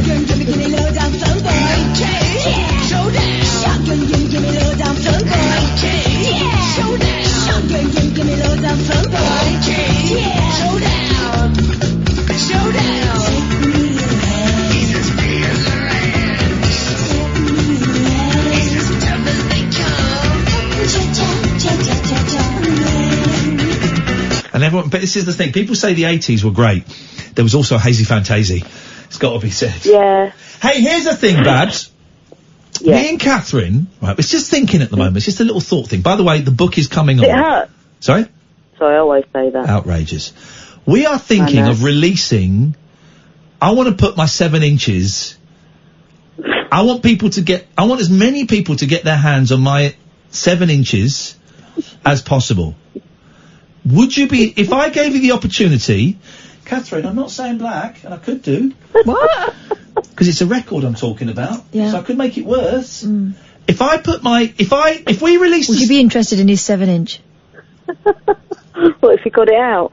Well, I want to sounds release like my 7 inches. He's going to be spreading it as far and wide as he can. Would you pay £10 to have a spin on my 7-inch? Yep. There we go. The dog is on perv alert, and it's See, quite look, right. you set Eric off now. Security doesn't it? I'm going to take that as a yes, Babs. Thank you very much indeed. So we're thinking of putting out a record Right. But here's the thing: is we got loads of calls. We got Chris, Josh, Ray, Sandra, Dave coming to you. But we're thinking of putting out a record, like a 7-inch record, a vinyl single, right? And we're not sure what would be on it. We kind of think the B-side would just be a Pradeep competition between me and you, right? I'm thinking on the A-side we've got to put a song on there. Yeah. It's got to be a song. Maybe some ASMR. Sorry? Some ASMR. Well, it's got to be a song. It's got to be something people can hear. Do it quietly. Well, no, we don't do it quietly. We do a song. Maybe we just There aren't enough ASMR songs. Well, okay, but here's the thing. We're not doing a quiet song that people can't hear. Scratch. Okay. I was thinking we do I Got You Babe or something. Oh? Would there be copyright problems? Well, what do you mean by problems? Would Cher be after us? Well, I mean, Yes. No, because it's no. Let me speak to my mate Glenn, who works in the music business. I think it would be all right the way we were going to do it. I think it would be all right. It's not a copyright thing. You just got to put money into a fund you can do covers. People do covers. Yeah, but don't they have to ask permission? Yes. It's a little bit great. But here's the thing: to get the minimum order you can get is 250, and you're looking at about 700-800 quid. So you've got to sell that. We'd have to sell something like 80, about a tenner to break even. This could be the biggest folly yet. Yeah. We've had some big follies, Catherine. Yeah. Don't do yourself down. We've had some great follies. Belfast, for example. But maybe it's a stretch too far. We'd sign them, obviously. Here's what I'm thinking as well. For the first 100 people that bought, and we'd sell it at events and online, the first 100 people that bought them, Yeah. we would throw in for free a platinum membership card. A platinum membership card. Gosh. There would only be 100. There would never be any more. Platinum membership card. So for your tenner, plus £2.50 postage and packing, you'd be getting, I've priced it all up, a vinyl single in a white plain cover, signed by myself and Catherine Boyle, and a platinum membership card. I just think I think we could be onto something Let's just leave that dangling. very, very special. I've just seen a tweet here from Rachel saying, walk into my mum's room to give her meds, and here, have you ever been bummed by a monkey? I confused Gibraltar with Cyprus. No wonder that week away was so disappointing. Let's go to Sandra. Good evening, Sandra. Hiya, Kath, how are you? I'm fine. Are you in the same city as your phone? Yes, I am in Glasgow at the moment. Oh. So I'm just seeing Katie Lang in concert. Oh. She was amazing. Katie Lang. Amazing. Did she do Constant Craving? Yes, she did. Yes, love that. It was the whole of the Julie album she did 25 years ago. My goodness. Cannot hear a word. I cannot hear a word that you're saying. It's very muffled. Have you fallen into Katie Lang's box? I'm in Mickey D's getting a wee... Are you on speakerphone? No, I'm not. Well, why does it sound so awful? You got your thumb over the hole. Because I'm in McDonald's. I don't think I've made phone calls in McDonald's before and people have been able to understand. I think. Listen, Sandra, I'm glad you had a great time. Get home safely. It's not the best line, so I'm going to let you go. But thank you very, very much indeed. KD Lang. Can't, oh, I've ruined it now. What? The Rolling Stones did a terrible album called Bridges to Babylon. Right. Do you remember that album? I remember hearing tell of it, yes. 1994, I'm going to guess, right? And they had a song on there that was actually a really good song. And it went a little bit like this. Okay, this is the song.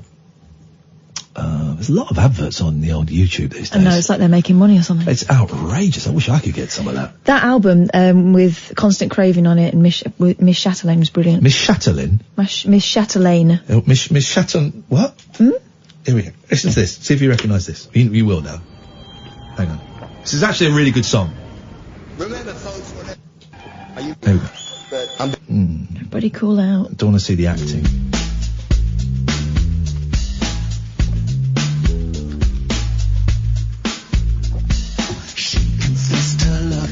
Oh. Then she vanished on the breeze. Trying to hold on to that was just impossible. Possible. Ugh. She was more than beautiful, closer to ethereal, with a kind of down-to-earth flavor. It sounds like Flight of the Conchords taking a piss. Yep. Close my eyes. It's 3 in the air. Wait till we get to the chorus. I realize that she's really gone for good. Anybody say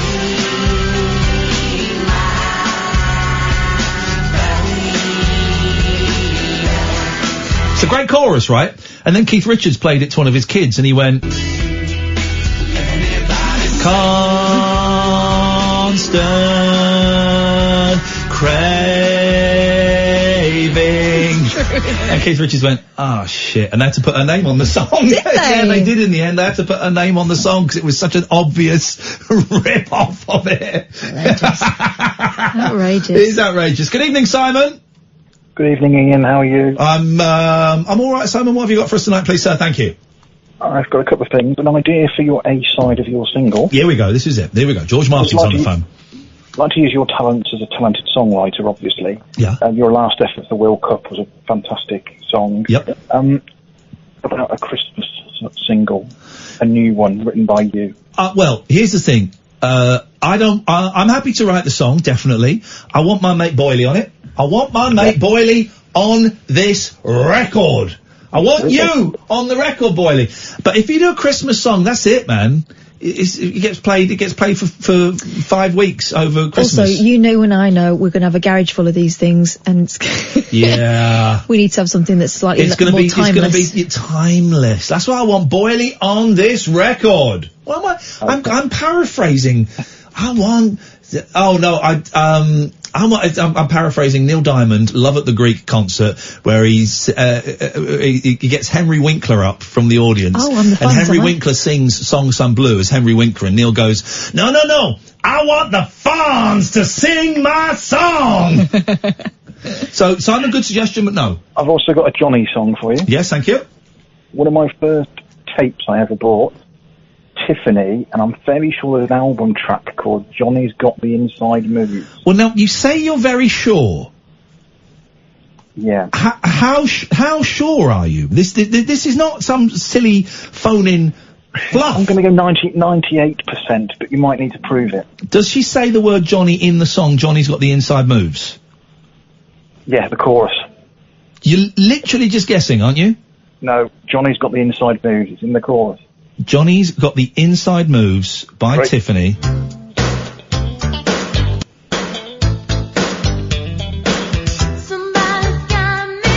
I'm going to take your word for it because it sounds absolutely atrocious. Johnny is on there. Johnny is leading 7. We've got 5 Johns, 4 Marys, 3 Valeries. 03444991000 is the telephone number if you want to give us a call. Let's go to Josh. Good evening, Josh. All I've got is Johnny. Oh, what did he say? Don't know, but it sounded like it was about to be a swear. I don't know. I dumped it anyway, Johnny. Get out of town. Let's go to our good friend Chris. Good evening, Chris. Hello, both. Hello. Hello, both. Hello, Chris. Hello, you. Hey there. I think I thought of one. Johnny Reggae.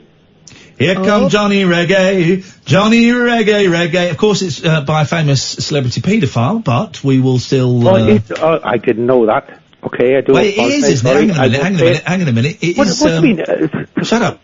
It is... What do you mean a paedophile? What do you mean a paedophile? Someone who has... Who sang that then? Let's just check. It was, King. Jonathan It King. said there was I remember the record, but I don't remember who. Conceived, created, produced... Jonathan King. Yes. Oh gosh, alright, I shouldn't have said that. You can say Jonathan King. He'll just write me another letter as he does from time to time. Oh, bloody hell. I feel awful now. No, don't. You mustn't. Right, I think I better hang up now. I gone No, red. don't. Shut up. Don't go red just because you mentioned Jonathan King. These things happen. Oh. Right, what can we do for you? Well, I don't know a lot about records or things. Okay, of things. Yes. Well, I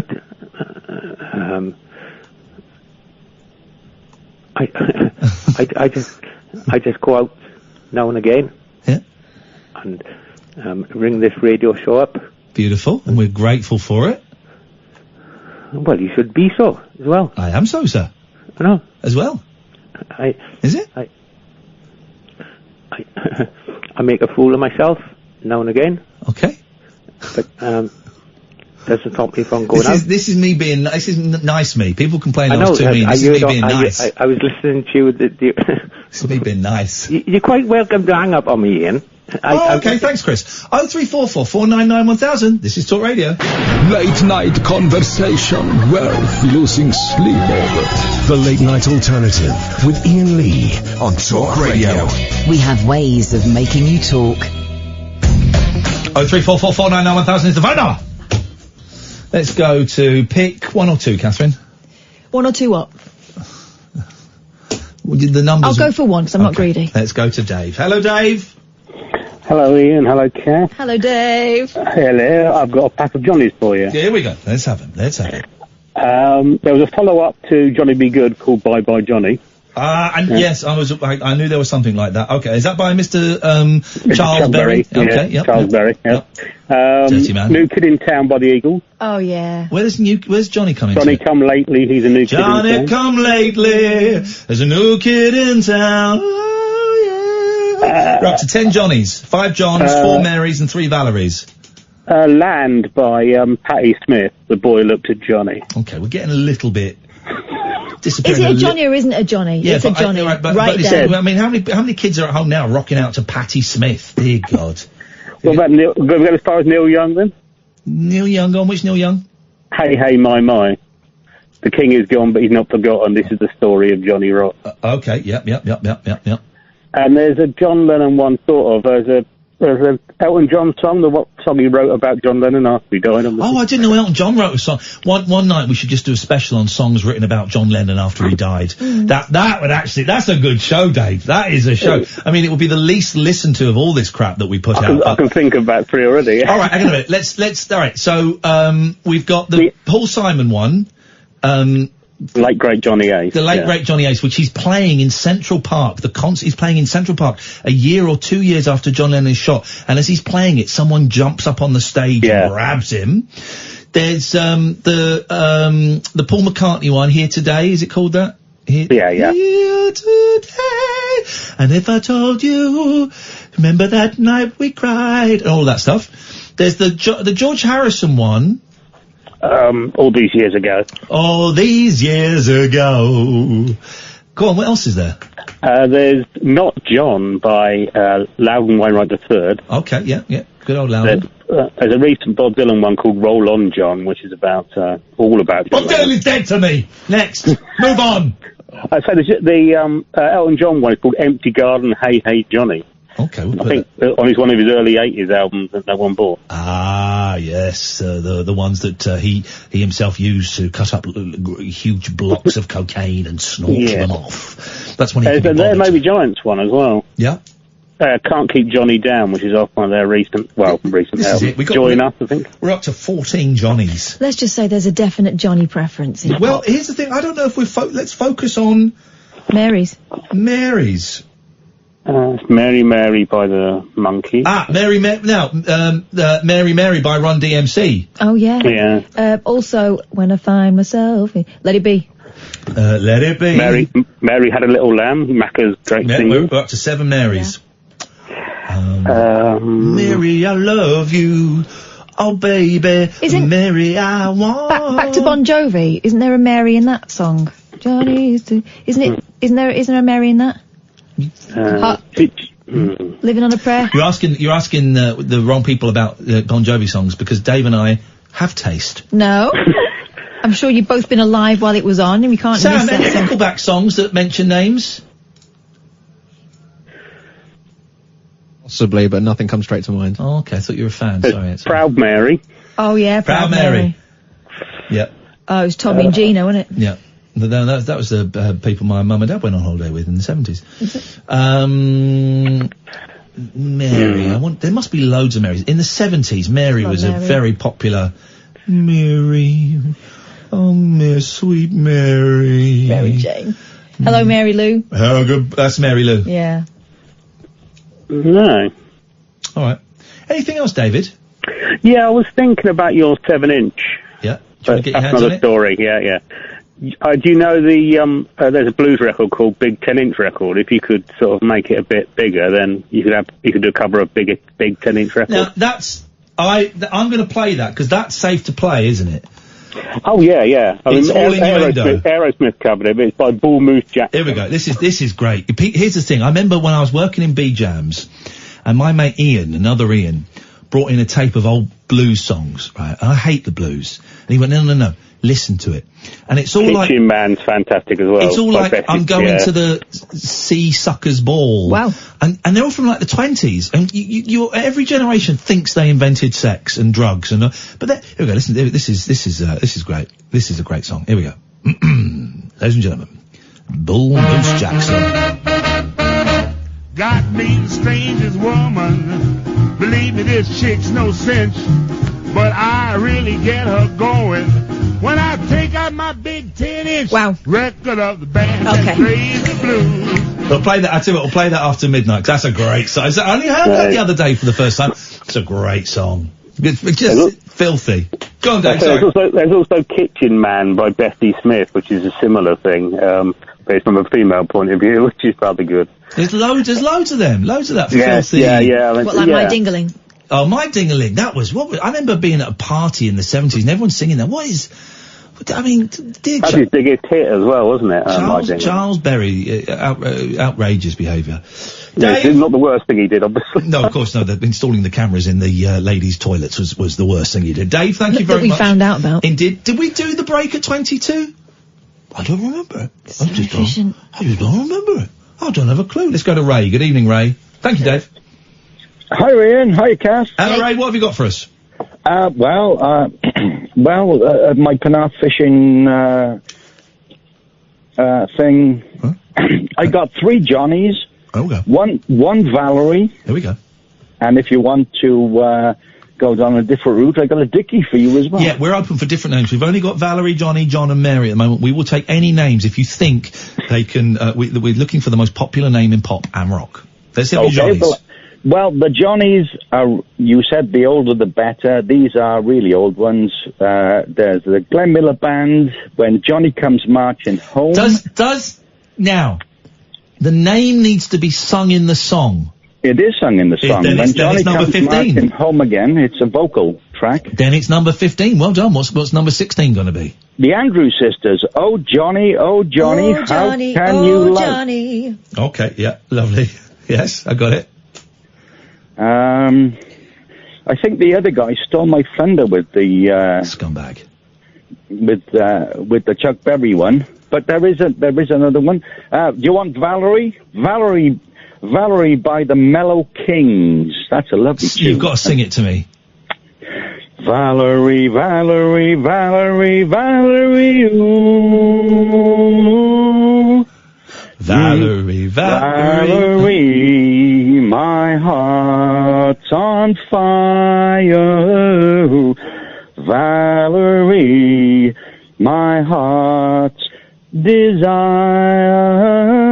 And it goes on then. You've got a voice, mate. You've got a voice.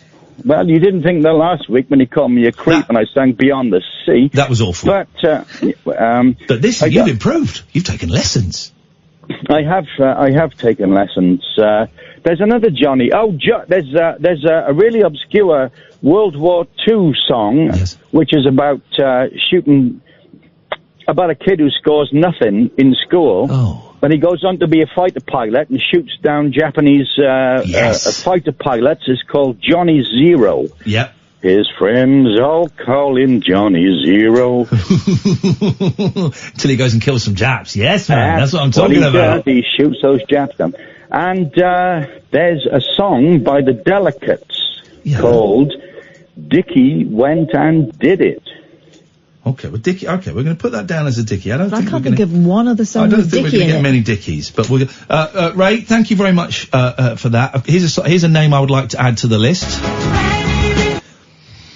Did you get that? Go on. Fanny. Yeah, so there's got to be Fanny. So we've got one Fanny, one Dickie, and we've got 17 Johnnies. That's a good night. That is a good night. You're such a child. Yeah, I am.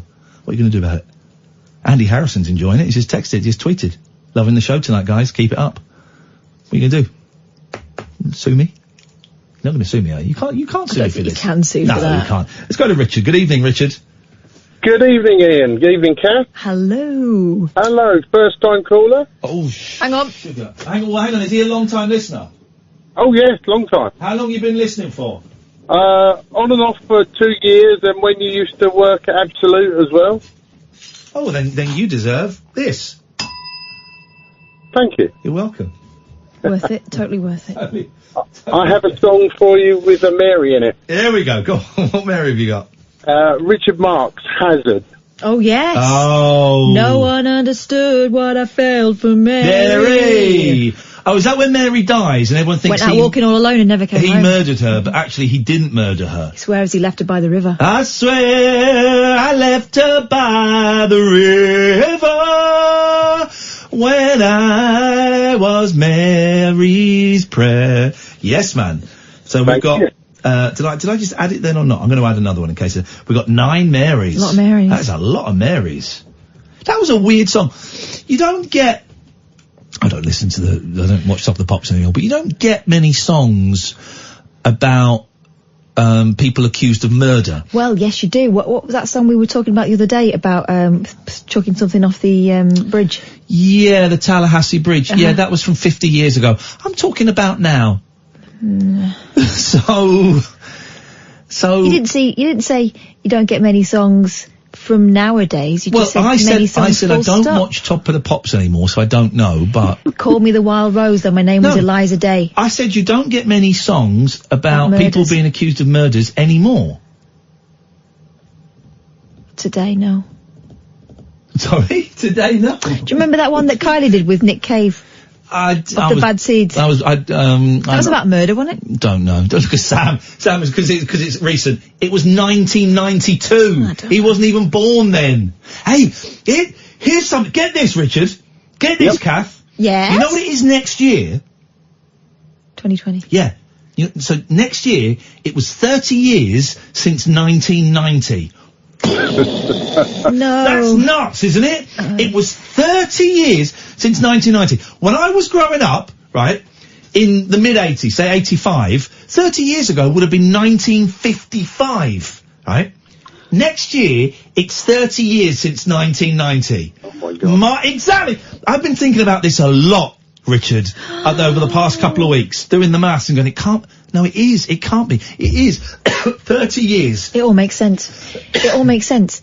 So girls these days are wearing those god-awful jeans that we realised were bloody awful in the 2000s, right? When we all started wearing jeans that were completely opposite, and they were too small, actually, and you had your thong peeping up over the top.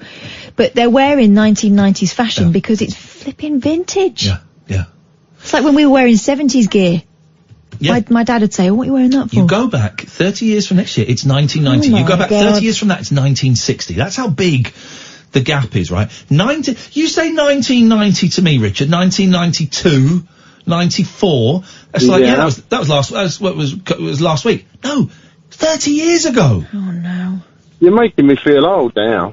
Well, Richard, I don't know if it's necessarily all down to me, but yes, because I've been thinking about this so much recently. We're all doomed. We're all dying. Literally. Anything else, Richard? No, that's it. Thank you for the call, mate. Appreciate it. Cheers. That's his first call, and that's how you ended it. 30 next year will be the 30th anniversary. Next year will be the 30th anniversary of 1990. Fanny be tender. Jeez, what is going on? Honestly, the last 2 weeks I've been obsessed with that thought. Obsessed with that thought. We are very close. Hang on a minute. No. Anyway, we're old. We're getting old, and we're it's not looking good for us as human beings. The thing is over. 0344 499 1000 is the phone number. We'll carry on doing the names in pop. Let's get some different names if we can. Sexy robots. I'm always up for talking about sexy robots. Fembots from Austin Powers. I don't remember what they look like. They look like hot women. All I remember is Liz Hurley and Beyonce in the Austin Powers films. Liz Hurley was stunning in that. Oh, Austin. It was all that, all the way through it. Oh, Austin, you are silly. Let's go to our good friend Alan. Good evening, Alan. Hello, Alan. Jesus. Hello, Alan. We'll come back to Alan in a minute, but maybe he's warmed up. Literally just spoke to Sam. Literally, I saw Sam's lips stop moving and I went to him. Good evening, Peter. Hi, Ian. How you doing? I'm very well, your son, Peter.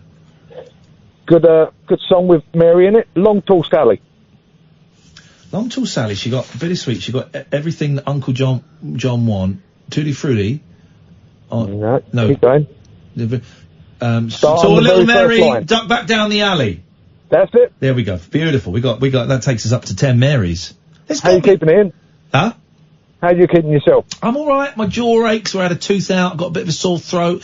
I think having the tooth out caused a little bit of trauma to the body and has just made me feel a little bit, but I had a great evening last night, Peter. I was going to go to bed. I was watching Octopussy, because my mum took me to see that at the Pictures when I was 9. Totally inappropriate. And then I got a bit bored of it. And then I was going to go to bed at 10 o'clock. I thought, do you know what? It's quite mild out. I'm going to go and sit I'm going to get the hammock set up in the garden. I'm going to go out with some crisps and dips. I'm going to start a little fire in the fire pit. And I'm going to watch Limmy streaming on Twitch. I was out there for 2 hours, Peter. It was beautiful. Oh, man, you know how to live. Sorry? You know how to live. I'm coming round your house. Mate, you're not. No one is invited. This is a private party. I loved it. Because normally I only get the fire out at night time when the boys are around. I thought I'm going to do it myself. It was wonderful, Peter. No, just before we go into main light, no cut-offs. I'm not having this on your show. You called Jinx on Kathy earlier, and she spoke before you said that. You know why? You know Peter, why? yes. I don't respect his authority. Whoa. You don't respect my authority. You have to respect the authority of the Jinx. Why? Sorry? What? Sorry? Yeah, why? Say that again. Why are you apologising? I'm not apologising. You said sorry. Say that again. What? Huh? What did you just say? Come on. I'm not saying anything you can call Jinx on. I'm not going to call Jinx on. You totally are. Why? What? Just slow down. No. Say the last word you said. I won't. Why? Why are you saying why? What? Why? Yes. What? What is this? What is what? Come on, talk to me. Talk to me. What is your name?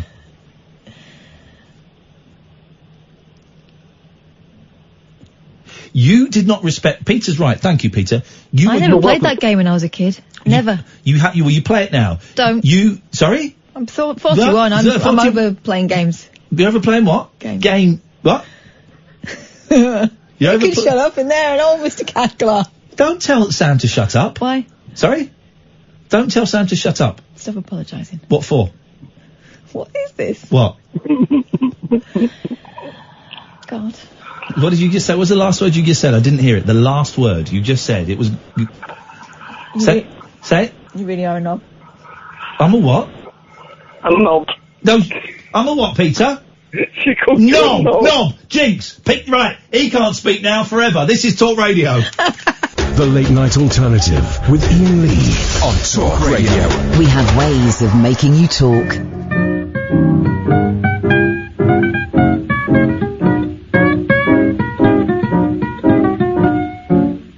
Madam Bucks was quite beloved, servants by the score, footmen at each door, butlers and maids galore.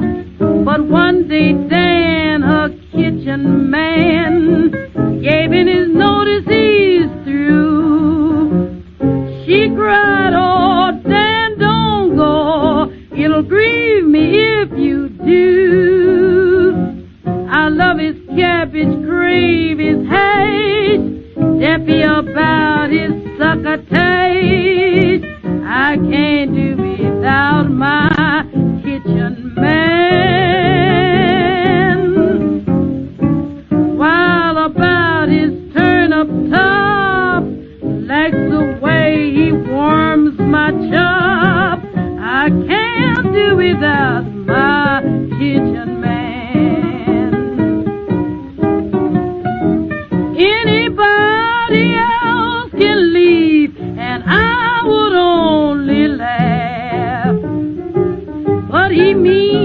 too much to me, and you ain't heard the half. Oh, his jelly roll is so nice and hard, never fails to touch the spot. I can't do without my kitchen man. His frankfurters are oh so sweet, how I like his sausage meat. I can't do without my kitchen man. Oh, how that boy can open clams, no one else can touch my ham. I can't do without my kitchen man. When I eat his donuts, all I leave is a hole. Anytime he wants to, why, he can use my sugar bowl. Oh, his bologna's really worth a try, never fails to satisfy. I can't do without my kitchen man.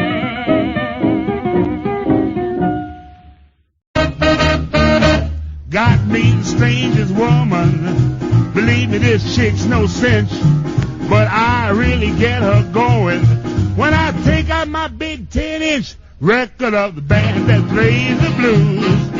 The band that plays the blues. She just loves my big 10-inch record of her favorite blues.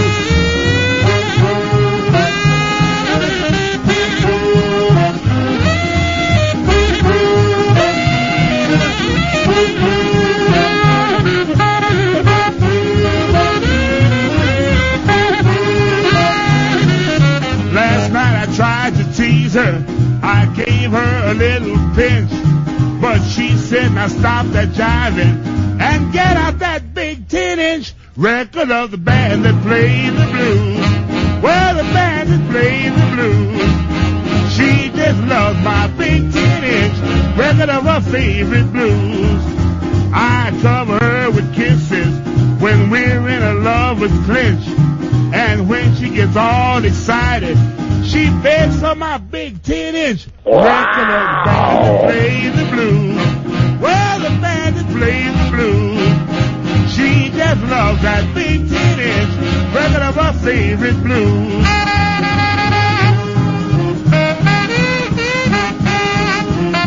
No, please don't leave me. They've cancelled Brexit. Aren't your balls normally held back by your willy? No, that's the wrong answer. My gal don't go for smoking, and liquor just makes her flinch. Seems she just goes for nothing, except my big 10-inch record of the band that plays the blues. Well, the band that plays the blues. She just loves my big 10-inch record of her favorite blues. Disgusting. Well, those are the songs that you'll never be hearing on this show ever again. It's disgusting. It's disgusting. It's if only I had access to that.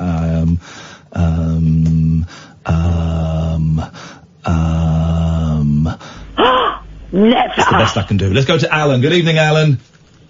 Evening. Hey. Evening, Ian. Evening, Alan. What can we do for you tonight, apart from tell you to clear your throat? I find it out that I suffer with Parkinson's.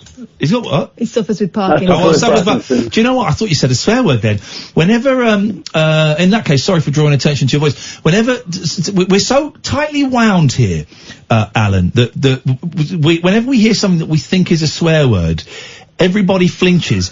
And it's like a real adrenaline rush there. It's a real adrenaline rush. But we're oversensitive, because if a really bad swear gets out, that's it, it's game over. That's the end of the gig. Anyway, Alan, well, I'm sorry for pointing it out. What can I do for you tonight, sir? Well, it just reminds me of the song that you just played. I released it 3 years ago and retailed it 5-inch. Aye, unlucky, mate. Unlucky. It happens to all of us. Still, 5 inches is above the national average. I've got 2 Johnnies. Okay, here we go. Yes. Go on. I've got one now. Oh, Alan! That's a yellow card. That's a yellow card. And if it is yellow, I'm going to see a doctor. Remember me. We've done that one, you muppet. That's a used one. Is that a used one? Yes. Used. What about John, I'm Only Dancing by Boy? Done that one? I'm no good tonight, then. You're no good tonight, Alan. You're no good. But it's always nice to hear you. Now go to bed. You too, take care. Thank you very much indeed. 03444991000 is the telephone number if you want to give us a call. The switchboard is empty for the first time this evening. Because Busy it's night. waiting for you. Busy night. I'm just going to say this because I've done a lot of sharing embarrassing stuff on the air recently. There's one more thing I want to share and then I think we're done, right? And you didn't know about this, Catherine. This is one more thing I want to do. I talked about being bisexual, talked about the divorce, talked about drugs relapse and all of that stuff. Right, this is the last one and then we're done and I hope this doesn't get picked up by the papers. But earlier on tonight, me and Catherine were walking down the street trying to find a restaurant. And we're walking down the street. This is really tough for me, Catherine, so please, I just need to share this and then we're going to move on with the show. That was the problem. I was walking down the street and I had terrible stomachache. And so I broke wind. I did what could be described as a noisy grunt. He let rip. I dropped my guts. I cut the cheese in spectacular fashion.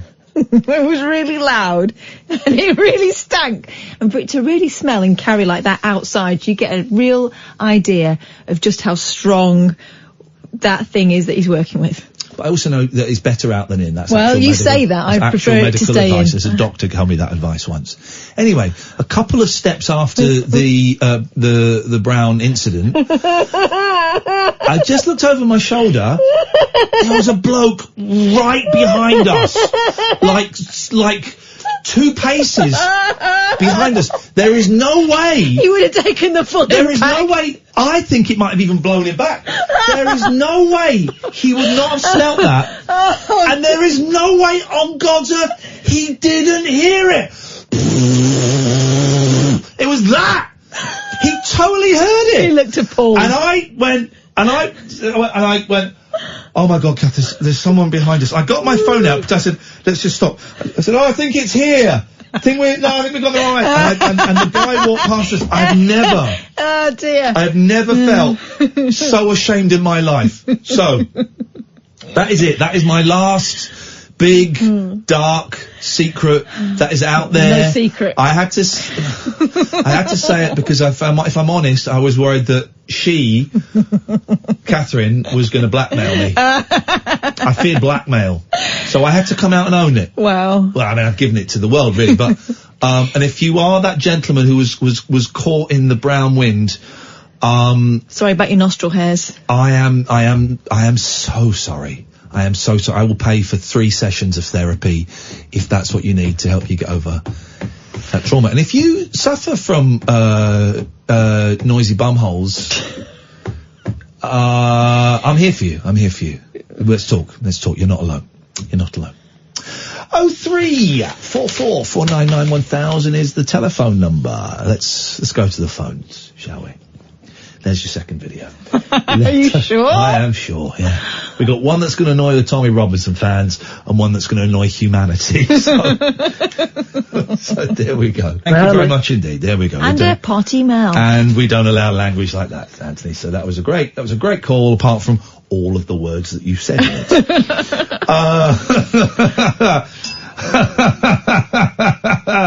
Right.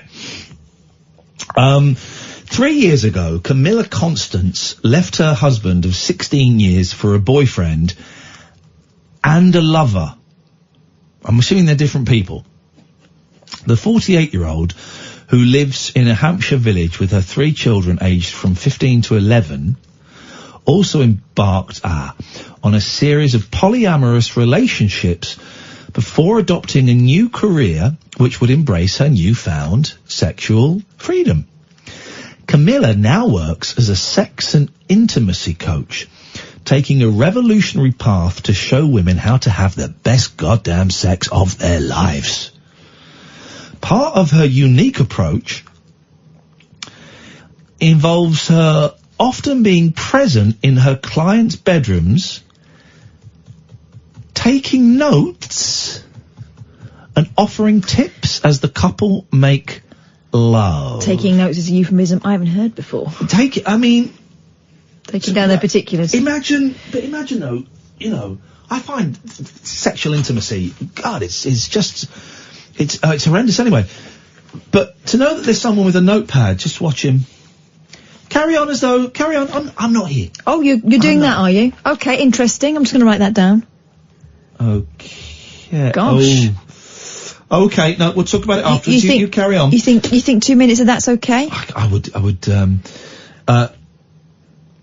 part of her, recently actress Gwyneth Paltrow revealed she and new husband Brad Falchuk have employed an intimacy coach.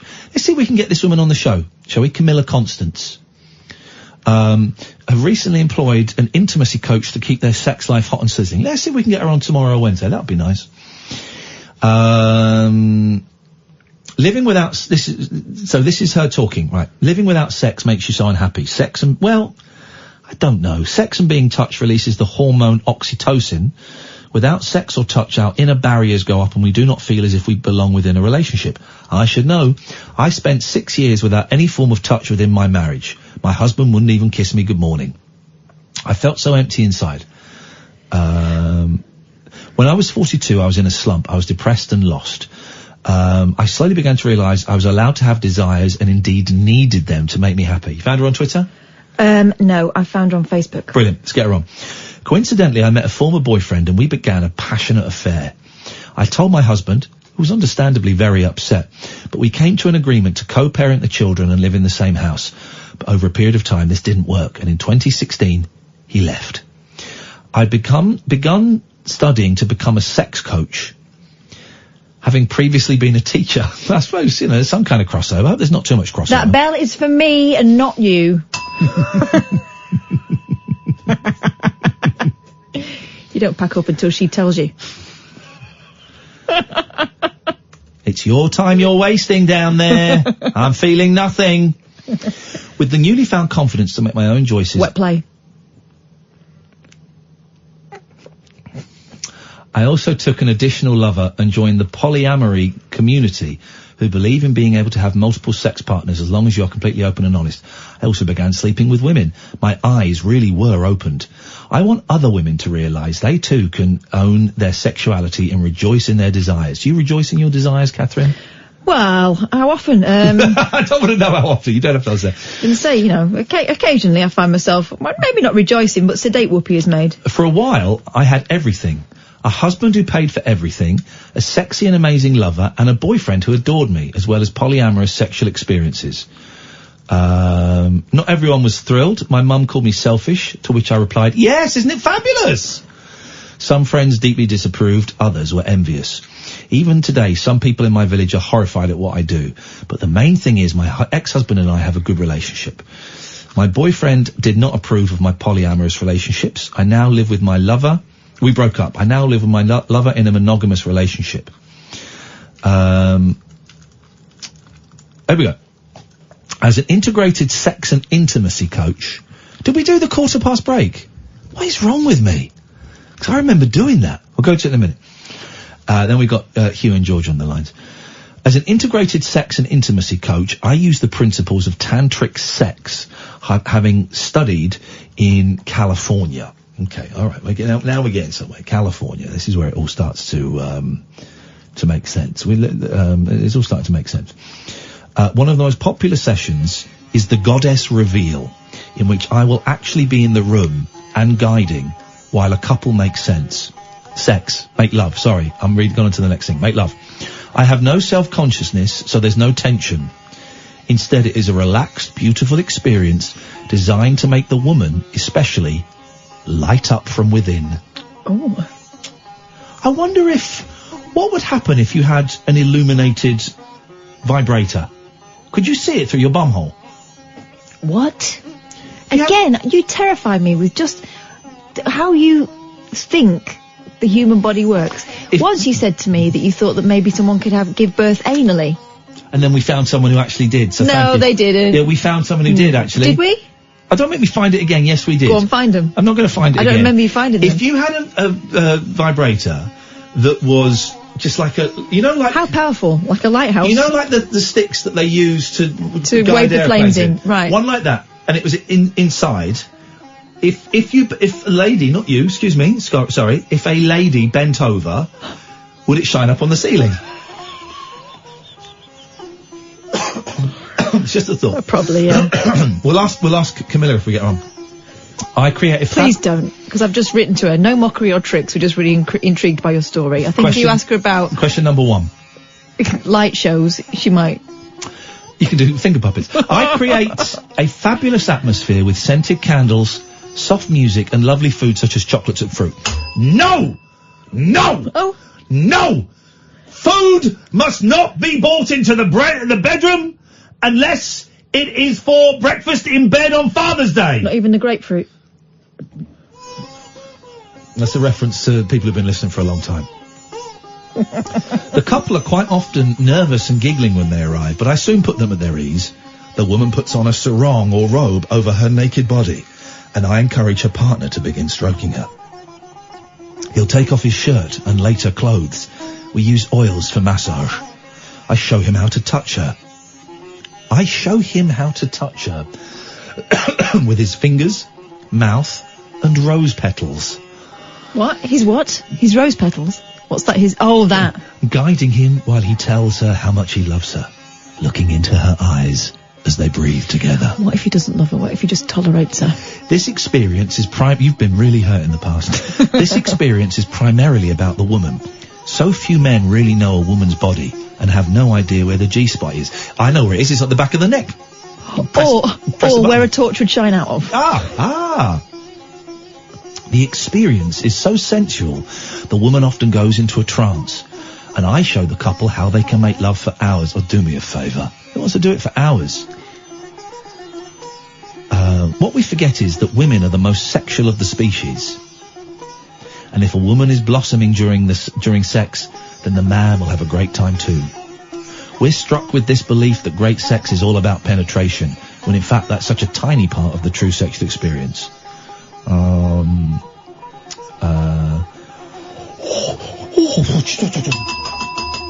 Price alert, price alert! Ideally, couples will come to me for about 10 sessions. I charge £200 per session. The results I have seen have been utterly remarkable. There's no doubt learning how to revive the intimacy in your marriage or relationship will completely change the way you feel about each other and keep you together.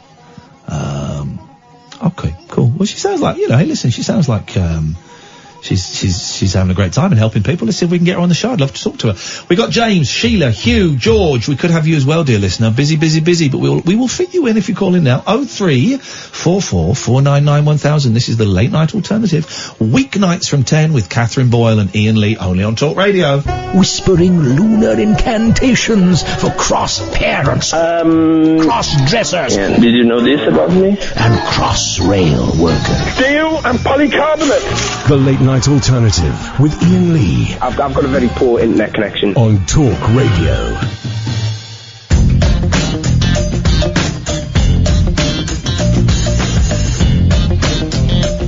Oh 0344 499 1000 is the telephone number. Busy on the phones tonight. It is, isn't it? Something's picking up. Something's picking up. Let's go to Hugh. Good evening, Hugh.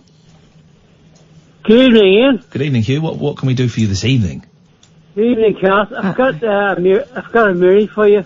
Go on then. Bruce Springsteen, Thunder Road. Who's in Thunder Road? Bruce Springsteen. No, who's in it? I know he sings it. What name's in there? Mary. Willie? Mary. I've got Willie on the brain. Is it? I don't know that The screen door slams. Mary's dress waves. Beautiful. It's on the list, Hugh. Like it. Thank you very much indeed. Let's go to James. Good evening, James. Hey guys, how you doing? Very, very well, James. What can we do for you this evening?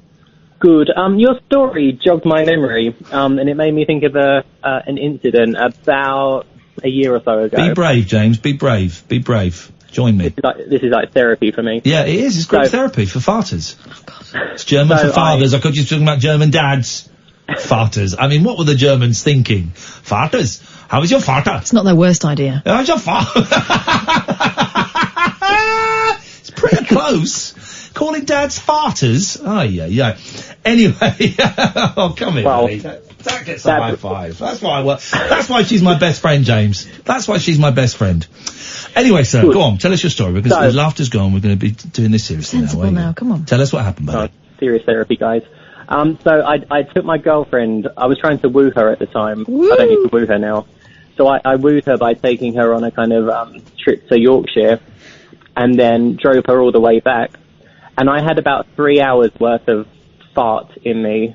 Yeah. When I finally let her go out the car, I was just like, I can let this go now. And it must have gone on for like 45 seconds to a minute at least. It was the best fart ever. I'm not scatological, but Yeah, sometimes it's great. It's a great. You can on a bad day, you can actually literally see your stomach shrink as the gas leaves. That's a physiological fact. I couldn't believe I could hold so much air. Yeah. So, but what I didn't realise was she'd left her door and gone all the way around the car to give me a proper kiss goodbye. Oh, so James! She opened my door. She opened my door to give me this big romantic kiss, which was the most cringe-worthy, disgusting. She took all the air in. She took it all. She would have got a backdraft when she opened the door. And she died 3 weeks later to toxic poisoning. Can you imagine going up the side of the car and then curling along the ceiling as she opens the door? Do you know what? For a second I thought he was going to say, and I forgot that her mum had come with us all day. She was in the back. Wow. Did she say anything? No, she didn't, but everyone was thinking it. And all that hard work, all that driving, all that romantic weekend was in vain, because that was really just cringe. You could see her hair move as she opened the door. Burn. Are you at the stage now where you can openly break wind in front of her? I've never been able to do that in front of a partner. Because I genuinely think that's why my marriage ended. Because I couldn't even go to the toilet on the same floor as my wife. I can't. I have to wait till she's left the place. Yeah. I've got to buy her a cinema ticket or something. Yeah, I would have to be on a different floor. I would prefer it if there was nobody in the house, but I would have to go to a different floor to do it. I genuinely think that's why I'm a lonely guy. And holiday hotels are the worst as well, because you've got this big night like en suite. You're so close. You have a toilet.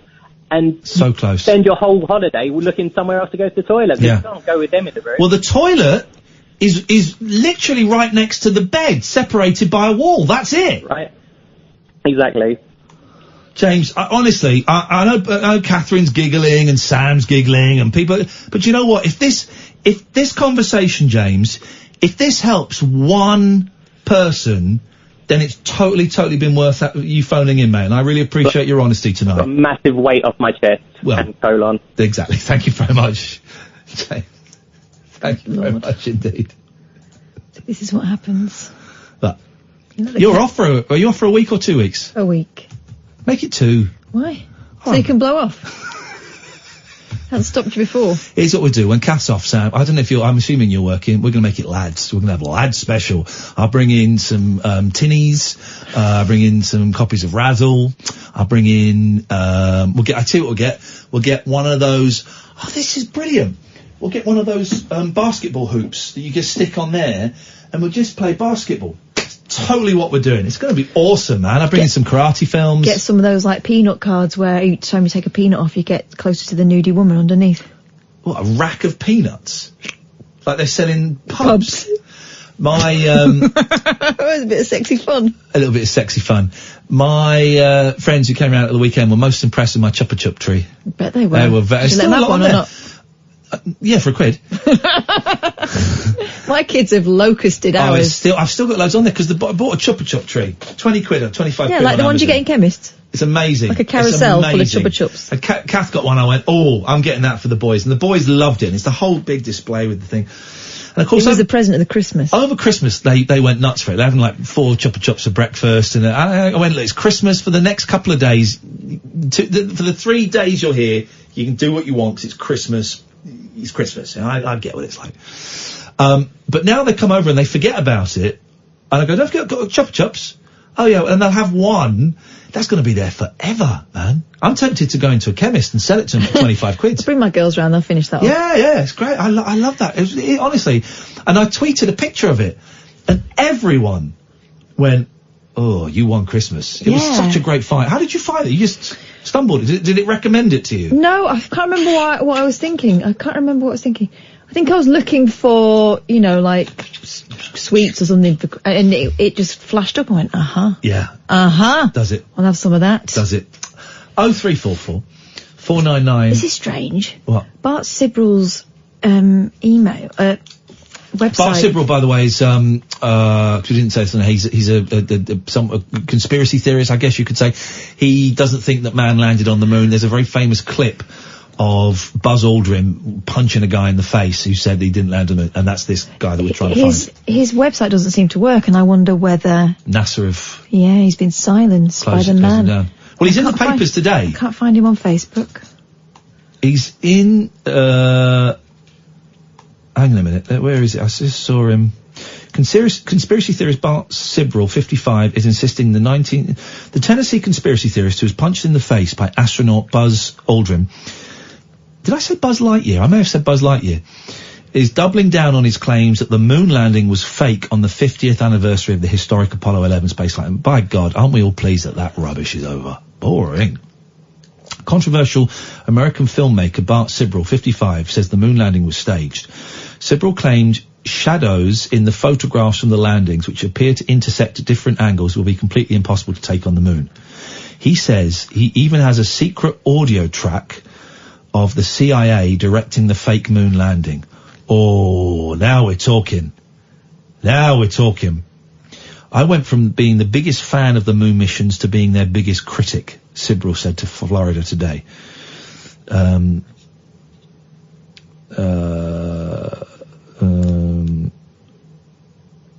he goes on and says, well, let's see if this guy's been silenced. I think Catherine is saying, here's the thing, Catherine is speaking on behalf of Talk Radio, and as a trained, and I know some of you won't buy this, MSM, lamestream media as I call it, but she's a trained journalist, okay? We used to work for the BBC, I know, forgive her, for she has sinned. But you're saying categorically the CIA has silenced this Bart Sibrel that we are trying to get as a guest on the show. No, I'm saying that I can't get onto his website. And so you're saying... You could extrapolate that he's been silenced. You could. I wouldn't. So you're saying you just said he's been silenced. Don't make me make Sam edit it, because I will, and he will. So probably best you just say it. Just say Bart Sibrel's been silenced by the CIA. Well... Just say it. Well... Your silence speaks volumes. Oh, man. I'm off in 2 weeks. I can't wait. Let's go to Sheila. Good evening, Sheila. I'm on. Oh, God, how do I do this? Hello? Am I on? Yes. Yes, you are. Oh, hiya. Hiya. Just wanted to, if it's okay, just to apologise to Catherine. Of course you can. It was awful. Last month I really offloaded on her. Oh, don't be daft. You don't have to apologise to me. Thank you for giving me a ring. No, you don't. Honestly, please don't. I feel so embarrassed about it, and I need to... You have no reason to be embarrassed. For that. You have no reason to be embarrassed. I think, I was very flattered that you trusted me enough to talk to me like that. And, Thank you. And everyone that I have had contact with, like on Twitter and stuff afterwards, they were thinking of you and they could empathise. It's very human what you went through, and please don't be embarrassed, because you've got nothing to be embarrassed for. Okay, thank you. I thought maybe I shouldn't call again, but... Don't be daft. I suddenly realised I've loved late night radio since I was 11 years old, and what got me into it was Clive Ball on News Talk, and I kind of loved it as a kid, and it's taken me through everything, but I only realised when I spoke to you what it really means to people, that sometimes you don't have someone to talk to and you just want to have a chat with someone. But also I heard what you said to Jack today, where he's called you. Yeah. And I have phoned a couple of friends since I last spoke to you, and they're like, just phone.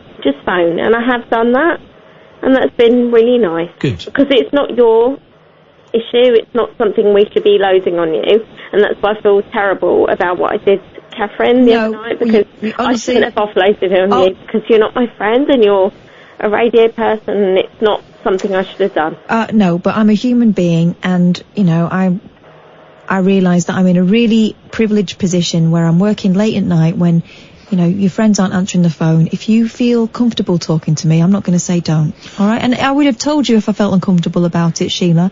I was really, really touched and I was really flattered and honoured that you would speak to me like that. So please don't feel embarrassed and don't apologise. And also, just to clarify I just wanted to let you know I was okay. I didn't want you to worry about me anymore. Good. If you were. But also, just as what I was saying to Jack wasn't a don't phone us up with your problems to anyone. It wasn't. Don't keep it from your mum and dad. Someone else as well. Yeah. Exactly. But we're always grateful for your calls, Sheila. Thank you. All right. So, yes. I don't want to talk about that because it's still the same. There's no change. Okay. It's been awful. But I was going to say, right, we're doing this game with the names. Yes. So I'm going to. I think this is fair enough. So you've done John and Johnny. Yeah. You've done Marie and Mary. So all my friends know me as she. All the what? All of my friends call me she. So Sheila and she should be the same thing. Where That's is this my name. Everybody calls me she. No, she is not a name. It is my name. No, That's it's my not. name. No, it's not. Everybody calls me she. No, they don't. Yes, they do. Everybody calls me she. Everybody calls me E. So we're going to do every song that's got E in it. It's not E. It's the short name for Sheila. No, loads of people call me. Sheila. Listen, loads of people call me E. Right. So we're going to do. No, they don't. Yes, they do How actually. many of your friends call you E? Yes, well, no, my friends don't because they know it annoys me. But loads of callers call me E, don't they, Kath? Yeah, and Mike McCartney. Yeah, Mike McCartney. They do. People call Catherine Cat. They don't. No, Call me Kath. Loads of people. Well, call me Kathy tonight if you noticed. Loads of people abbreviate. Kathy isn't good because that's Loads not your name. of people abbreviate the name Ian to E. Loads of people do. I was going to win this, and I can win it. Well, you can't with I've got she. A few Sheilas. You can't with she. I've got a few Sheilas. As soon as you start, I'm looking forward to hearing the Sheilas. As soon as you start on the she's, I'm cutting you off. Honestly, all of my friends call me she. Couldn't care less. That's As soon as you start on the she's, I'm cutting you off. Well, then I've only got 3. Well, in that case, we'll say goodnight now and save everyone the embarrassment. Let's go to, not even she, what's that? Of course, everyone calls... In the songs are they shortening Sheila? No. Okay, let's move on. Thank you. Let's go to Stu. Good evening, Stu. How you doing, man? I'm alright, I'm frustrated. I know, well... I might do a little bit of streaming when I get home tonight. Twitch.tv/Iain Lee. I've got my new little Odroid machine. I got it up and running today, so I might do a little bit of streaming when I get home. Play some retro video games for a little bit, guys. That's what I might do. Do you know what? Because I haven't got to get up in the morning. I haven't got to get up, and I'm sleeping. I've forgotten how to fall asleep. You know, the conversation you're having about lying in your hammock until midnight and then having a Chupa Chup tree and everything. Yeah. You're basically the kid from Big. Oh.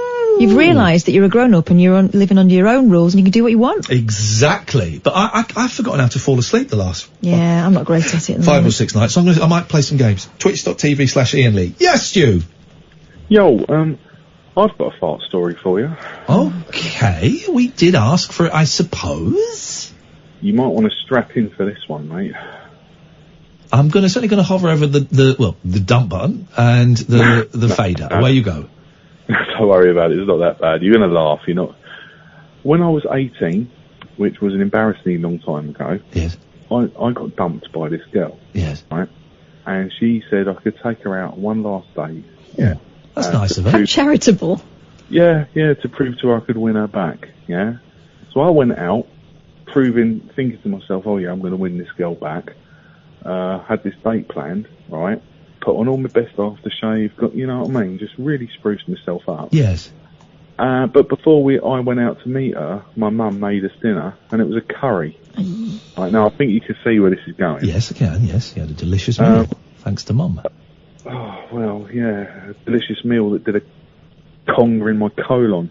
all night, mate. Honestly, it was like a hurricane coming out, and I'll tell you, mate, I'm talking about the sort of farts that could end a marriage, you know what I mean? Okay. The sort of fart that just took the varnish off a footlocker. Right? Anyway. I think we get the picture, unfortunately. Anyway, right, so I'm walking her home, right, and this is the worst thing, right? This wasn't a girl he found farting funny. No. Right, anyway. But she dumped you already, and this was like your epilogue date. Yeah. Okay. Hold on. Anyway, right.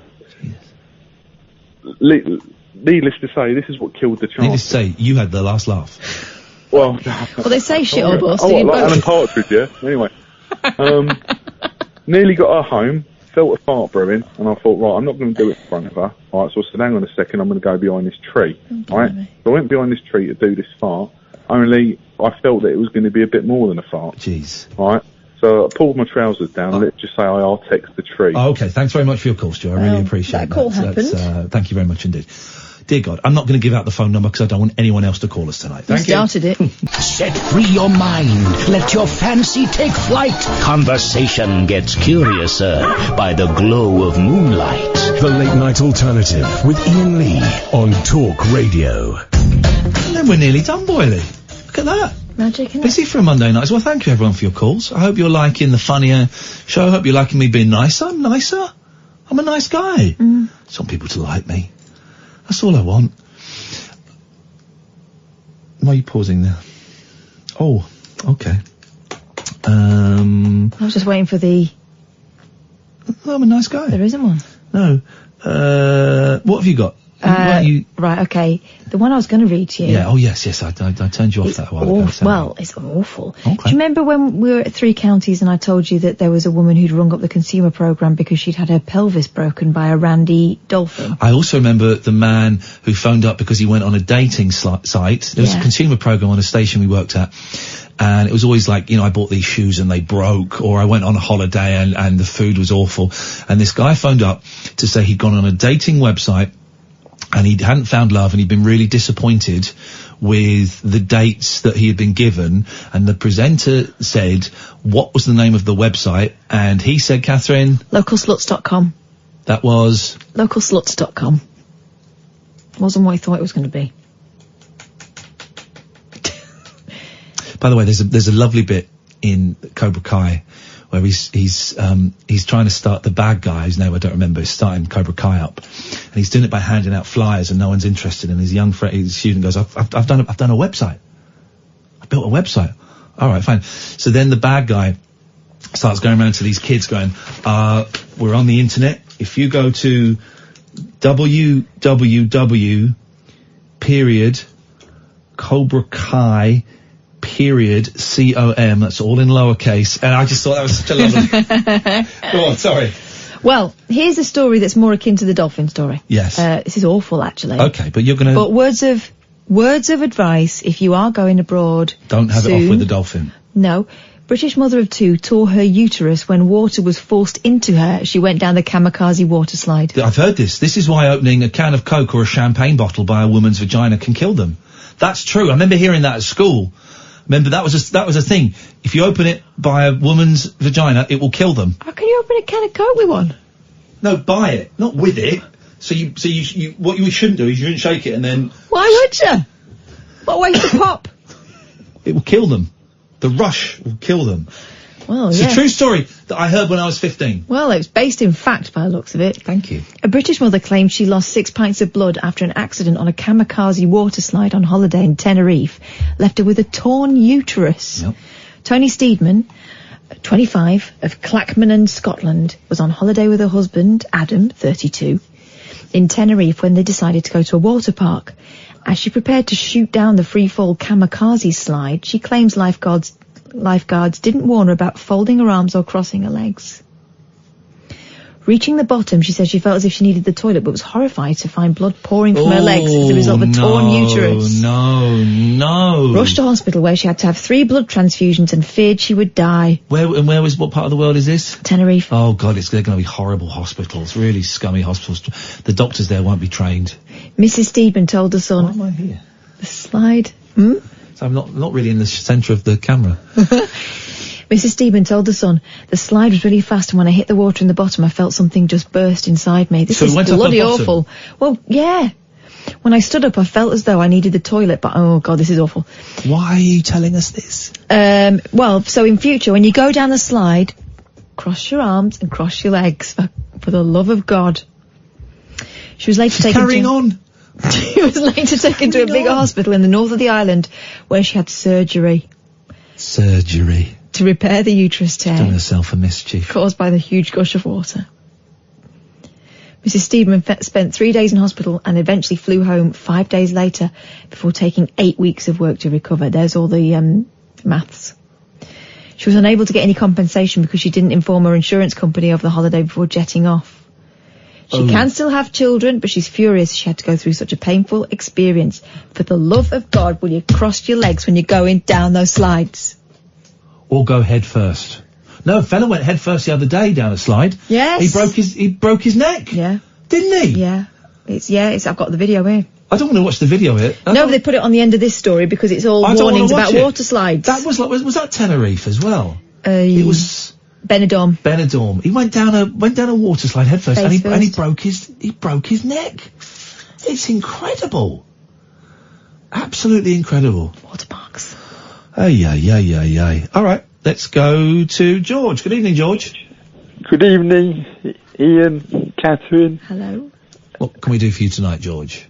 I'm just thinking today's the day. It's Boris Day, and I'm sure he's going to deliver Brexit on the 31st of October. And I just think it's fascinating what's unfolding. You have both the main parties both divided against themselves, and they seem to be imploding. And I know where this is going. Sorry? I know where this is going. Where's it going? You carry on, go on. No, I just really think it's fascinating, and I think on October the 31st, the people will decide on how we leave.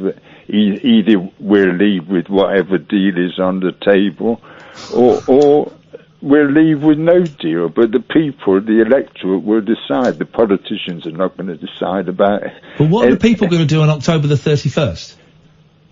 Vote. So hang on, what vote is happening on October the 31st? Well, I'm saying there should be a vote on October the 31st. Well, it's a bit late then. Sorry? It's a bit late then.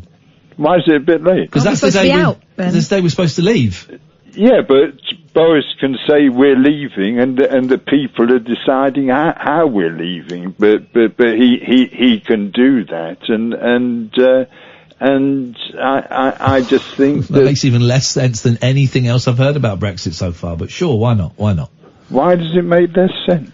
So on the day that we're leaving, Boris is going to throw a vote. Bearing in mind, it will take the counting won't happen until the next morning. That's okay. Well, no, because we'll be out by the 1st of November. So, but we don't get the results of how the vote on how we should leave until the 1st of November, by which time we're already out. Yes, but the people would have decided how we will be out at that point. And then the vote that you're talking about that you want to take place on the 31st, we won't get the results on how to leave until after we've left. Do you see a flaw in that plan? No. Okay. Boris announces that we've left, and the people would have decided. But they're voting on the day that we leave. Yes. And the results for that vote, and so on the ballot paper, it's, what is it, leave with no deal? Leave with whatever deal is on the table. Right. And those votes won't get counted until after we've left. Yeah, but that's fair enough. So by which point we will have left, but then we have to put into place the decision the people made. Of how we've left. Have we left with... Have the people voted for whatever deal was on the table, or for no deal? But supposing they voted for a deal, but because we hadn't got the results of the ballot, we left without a deal. I don't understand that. Well, because I'm speaking, I'm still grounded in reality. No, you said you were unreal at the beginning of the programme. You want to have a vote on the day that we leave Europe as to how we shall leave Europe. The results of that vote will not be counted or not be counted up until the day after we've left. Yeah, but the people would have decided how we've left. Yeah, after we've left. Yes. We've left, but you will be waiting to hear if we've left with the deal that they've offered. Well, no, but but we'll have left at that point. So you can't then phone up the Europe, like Angela Merkel and Guy Verhofstadt. I don't know any of their names, right? I phone up and go, right, we left yesterday. We just decided we want the deal. And they go, well, no, you have left, you see. They'll say, who did? No, the electorate will have decided how we've left. Yeah, after we've left. Yeah, but it's how we've left. Yeah, either way, we're leaving on that day. Yes, and you want the people to decide how we leave after we've left. Yeah. Brilliant call, George. Thank you very much indeed. Sounds legit. On that bombshell. Even by George's standards. I mean, come in, Paul. You're always welcome to come in. It's Paul Ross. Can we get a chair for the man? I feel bad. Okay. You I sure? know my place. How you doing, Paul? Hey, not bad. Bit of a grim old day today, driving around a lot in the dreadful heat in the car because it's got no air conditioning. Oh, you bright red. You've been out in the garden in the weekend. A little bit of that. And also, no AC. The electric windows are busted. No. Yes. So I managed to get a bit of cool air going on the motorways, but otherwise I was sweating Dogs die in hot cars, and so do radio presenters, guys. If you see a radio presenter trapped in a car with the windows closed, smash those windows open and you get them out. Good job that, like Kath, I'm so much more than just that. Oh, mate. I didn't know how hot it was because I was indoors all day, and it was kind of cool indoors, and then when I came out to work, this wave of heat. And I did that stupid thing you do. I got indoors, and I normally have a bath. I'm not a big shower person. So I had a bath, which was very hot, and like a complete male slut, I shaved in the bath, and the minute I got out of the bath, I was sweating cobs again. Yeah, it didn't take. So I had the shower. Didn't take. Anyway. I haven't had a shave in the bath. The bath is the best place. I haven't got a little mirror, so I have a shave in the bath. It's the best, you're talking about the face, I'm assuming. Yeah, I know my face is, I don't need a mirror. I practically my touch with Stevie Wonder. You never seen me shaving cuts? Well, you don't, do you? He must have a shavist, a personal shavist. What's on your show tonight, Paul Ross? I'm looking forward to this very much. Go on. It's a book I've just finished, Showbiz Autobiography. Yeah. Always worth a read. It's by a man called Ronnie LaDrew. Oh, Zippy. For 20 years he was Zippy. He's on the show, coming up in about an hour or so. Beautiful. Looking forward. Beautiful. And he didn't do the voice at the time, but he now does the voices. Right. And we pre-recorded the interview, and he's done not only Zippy for me, but George said goodnight to me as well. Oh, there you go. They live in the same house now. Fantastic. Tongues might wag, but it's fascinating. Also, the caller who mentioned Thunder Road, and you were thinking of the movie, it's stars and was co-written and co-produced by one of Kath's historic hotties, Robert Mitchum. There's a couple of Thunder Road movies. There's one a year or so that was terrible, but that one was terrible, yeah. And he also co-wrote and sang the Ballad of Thunder Road, which is really worth a listen, Robert Mitchum. And it played that film into the 80s, because it's about a Tennessee moonshine runner. Yeah. And it was almost kind of a forerunner of all those, but much better than the Dukes of Hazzard type stuff. Robert Mitchum's version of Matilda is great, the Calypso I heard that. song. Oh, it's, I'm gonna We did time for the possession of marijuana, didn't he? He loved it. He loved the weed. Cary Grant loved the LSD. Robert Mitchum, Matilda. It's, that song from Night of the Hunter, though, that's the one. What a film. What terrified me, that film. One of my favourite things is Build My Gallows High. Even the title of that is fantastic, isn't it? There we go. Get headphones on for this. Have a little. It's like Beetlejuice. It's great, listen.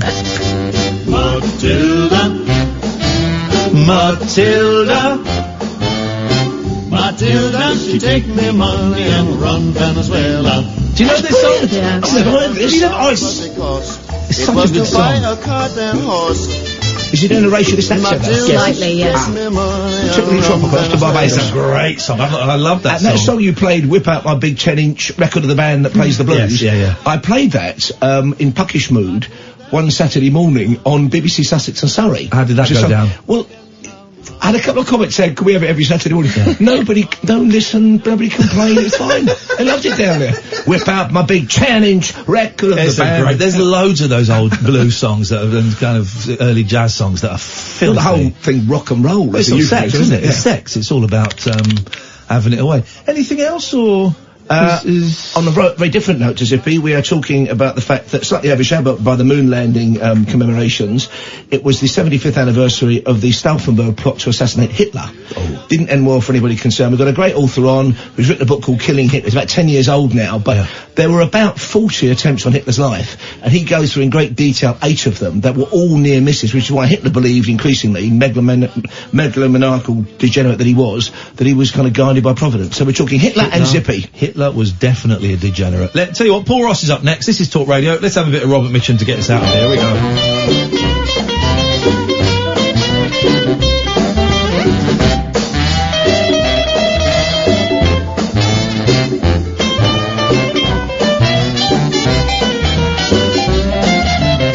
Well, me friends, I'm never to love again. All my money gone in vain. Matilda, she grabbed me money and run Venezuela. She's a grabber.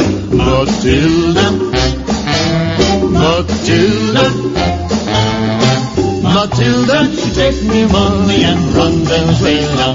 Once again now, Matilda, Matilda, Matilda, she takes me money and run Venezuela. But the last time, Matilda,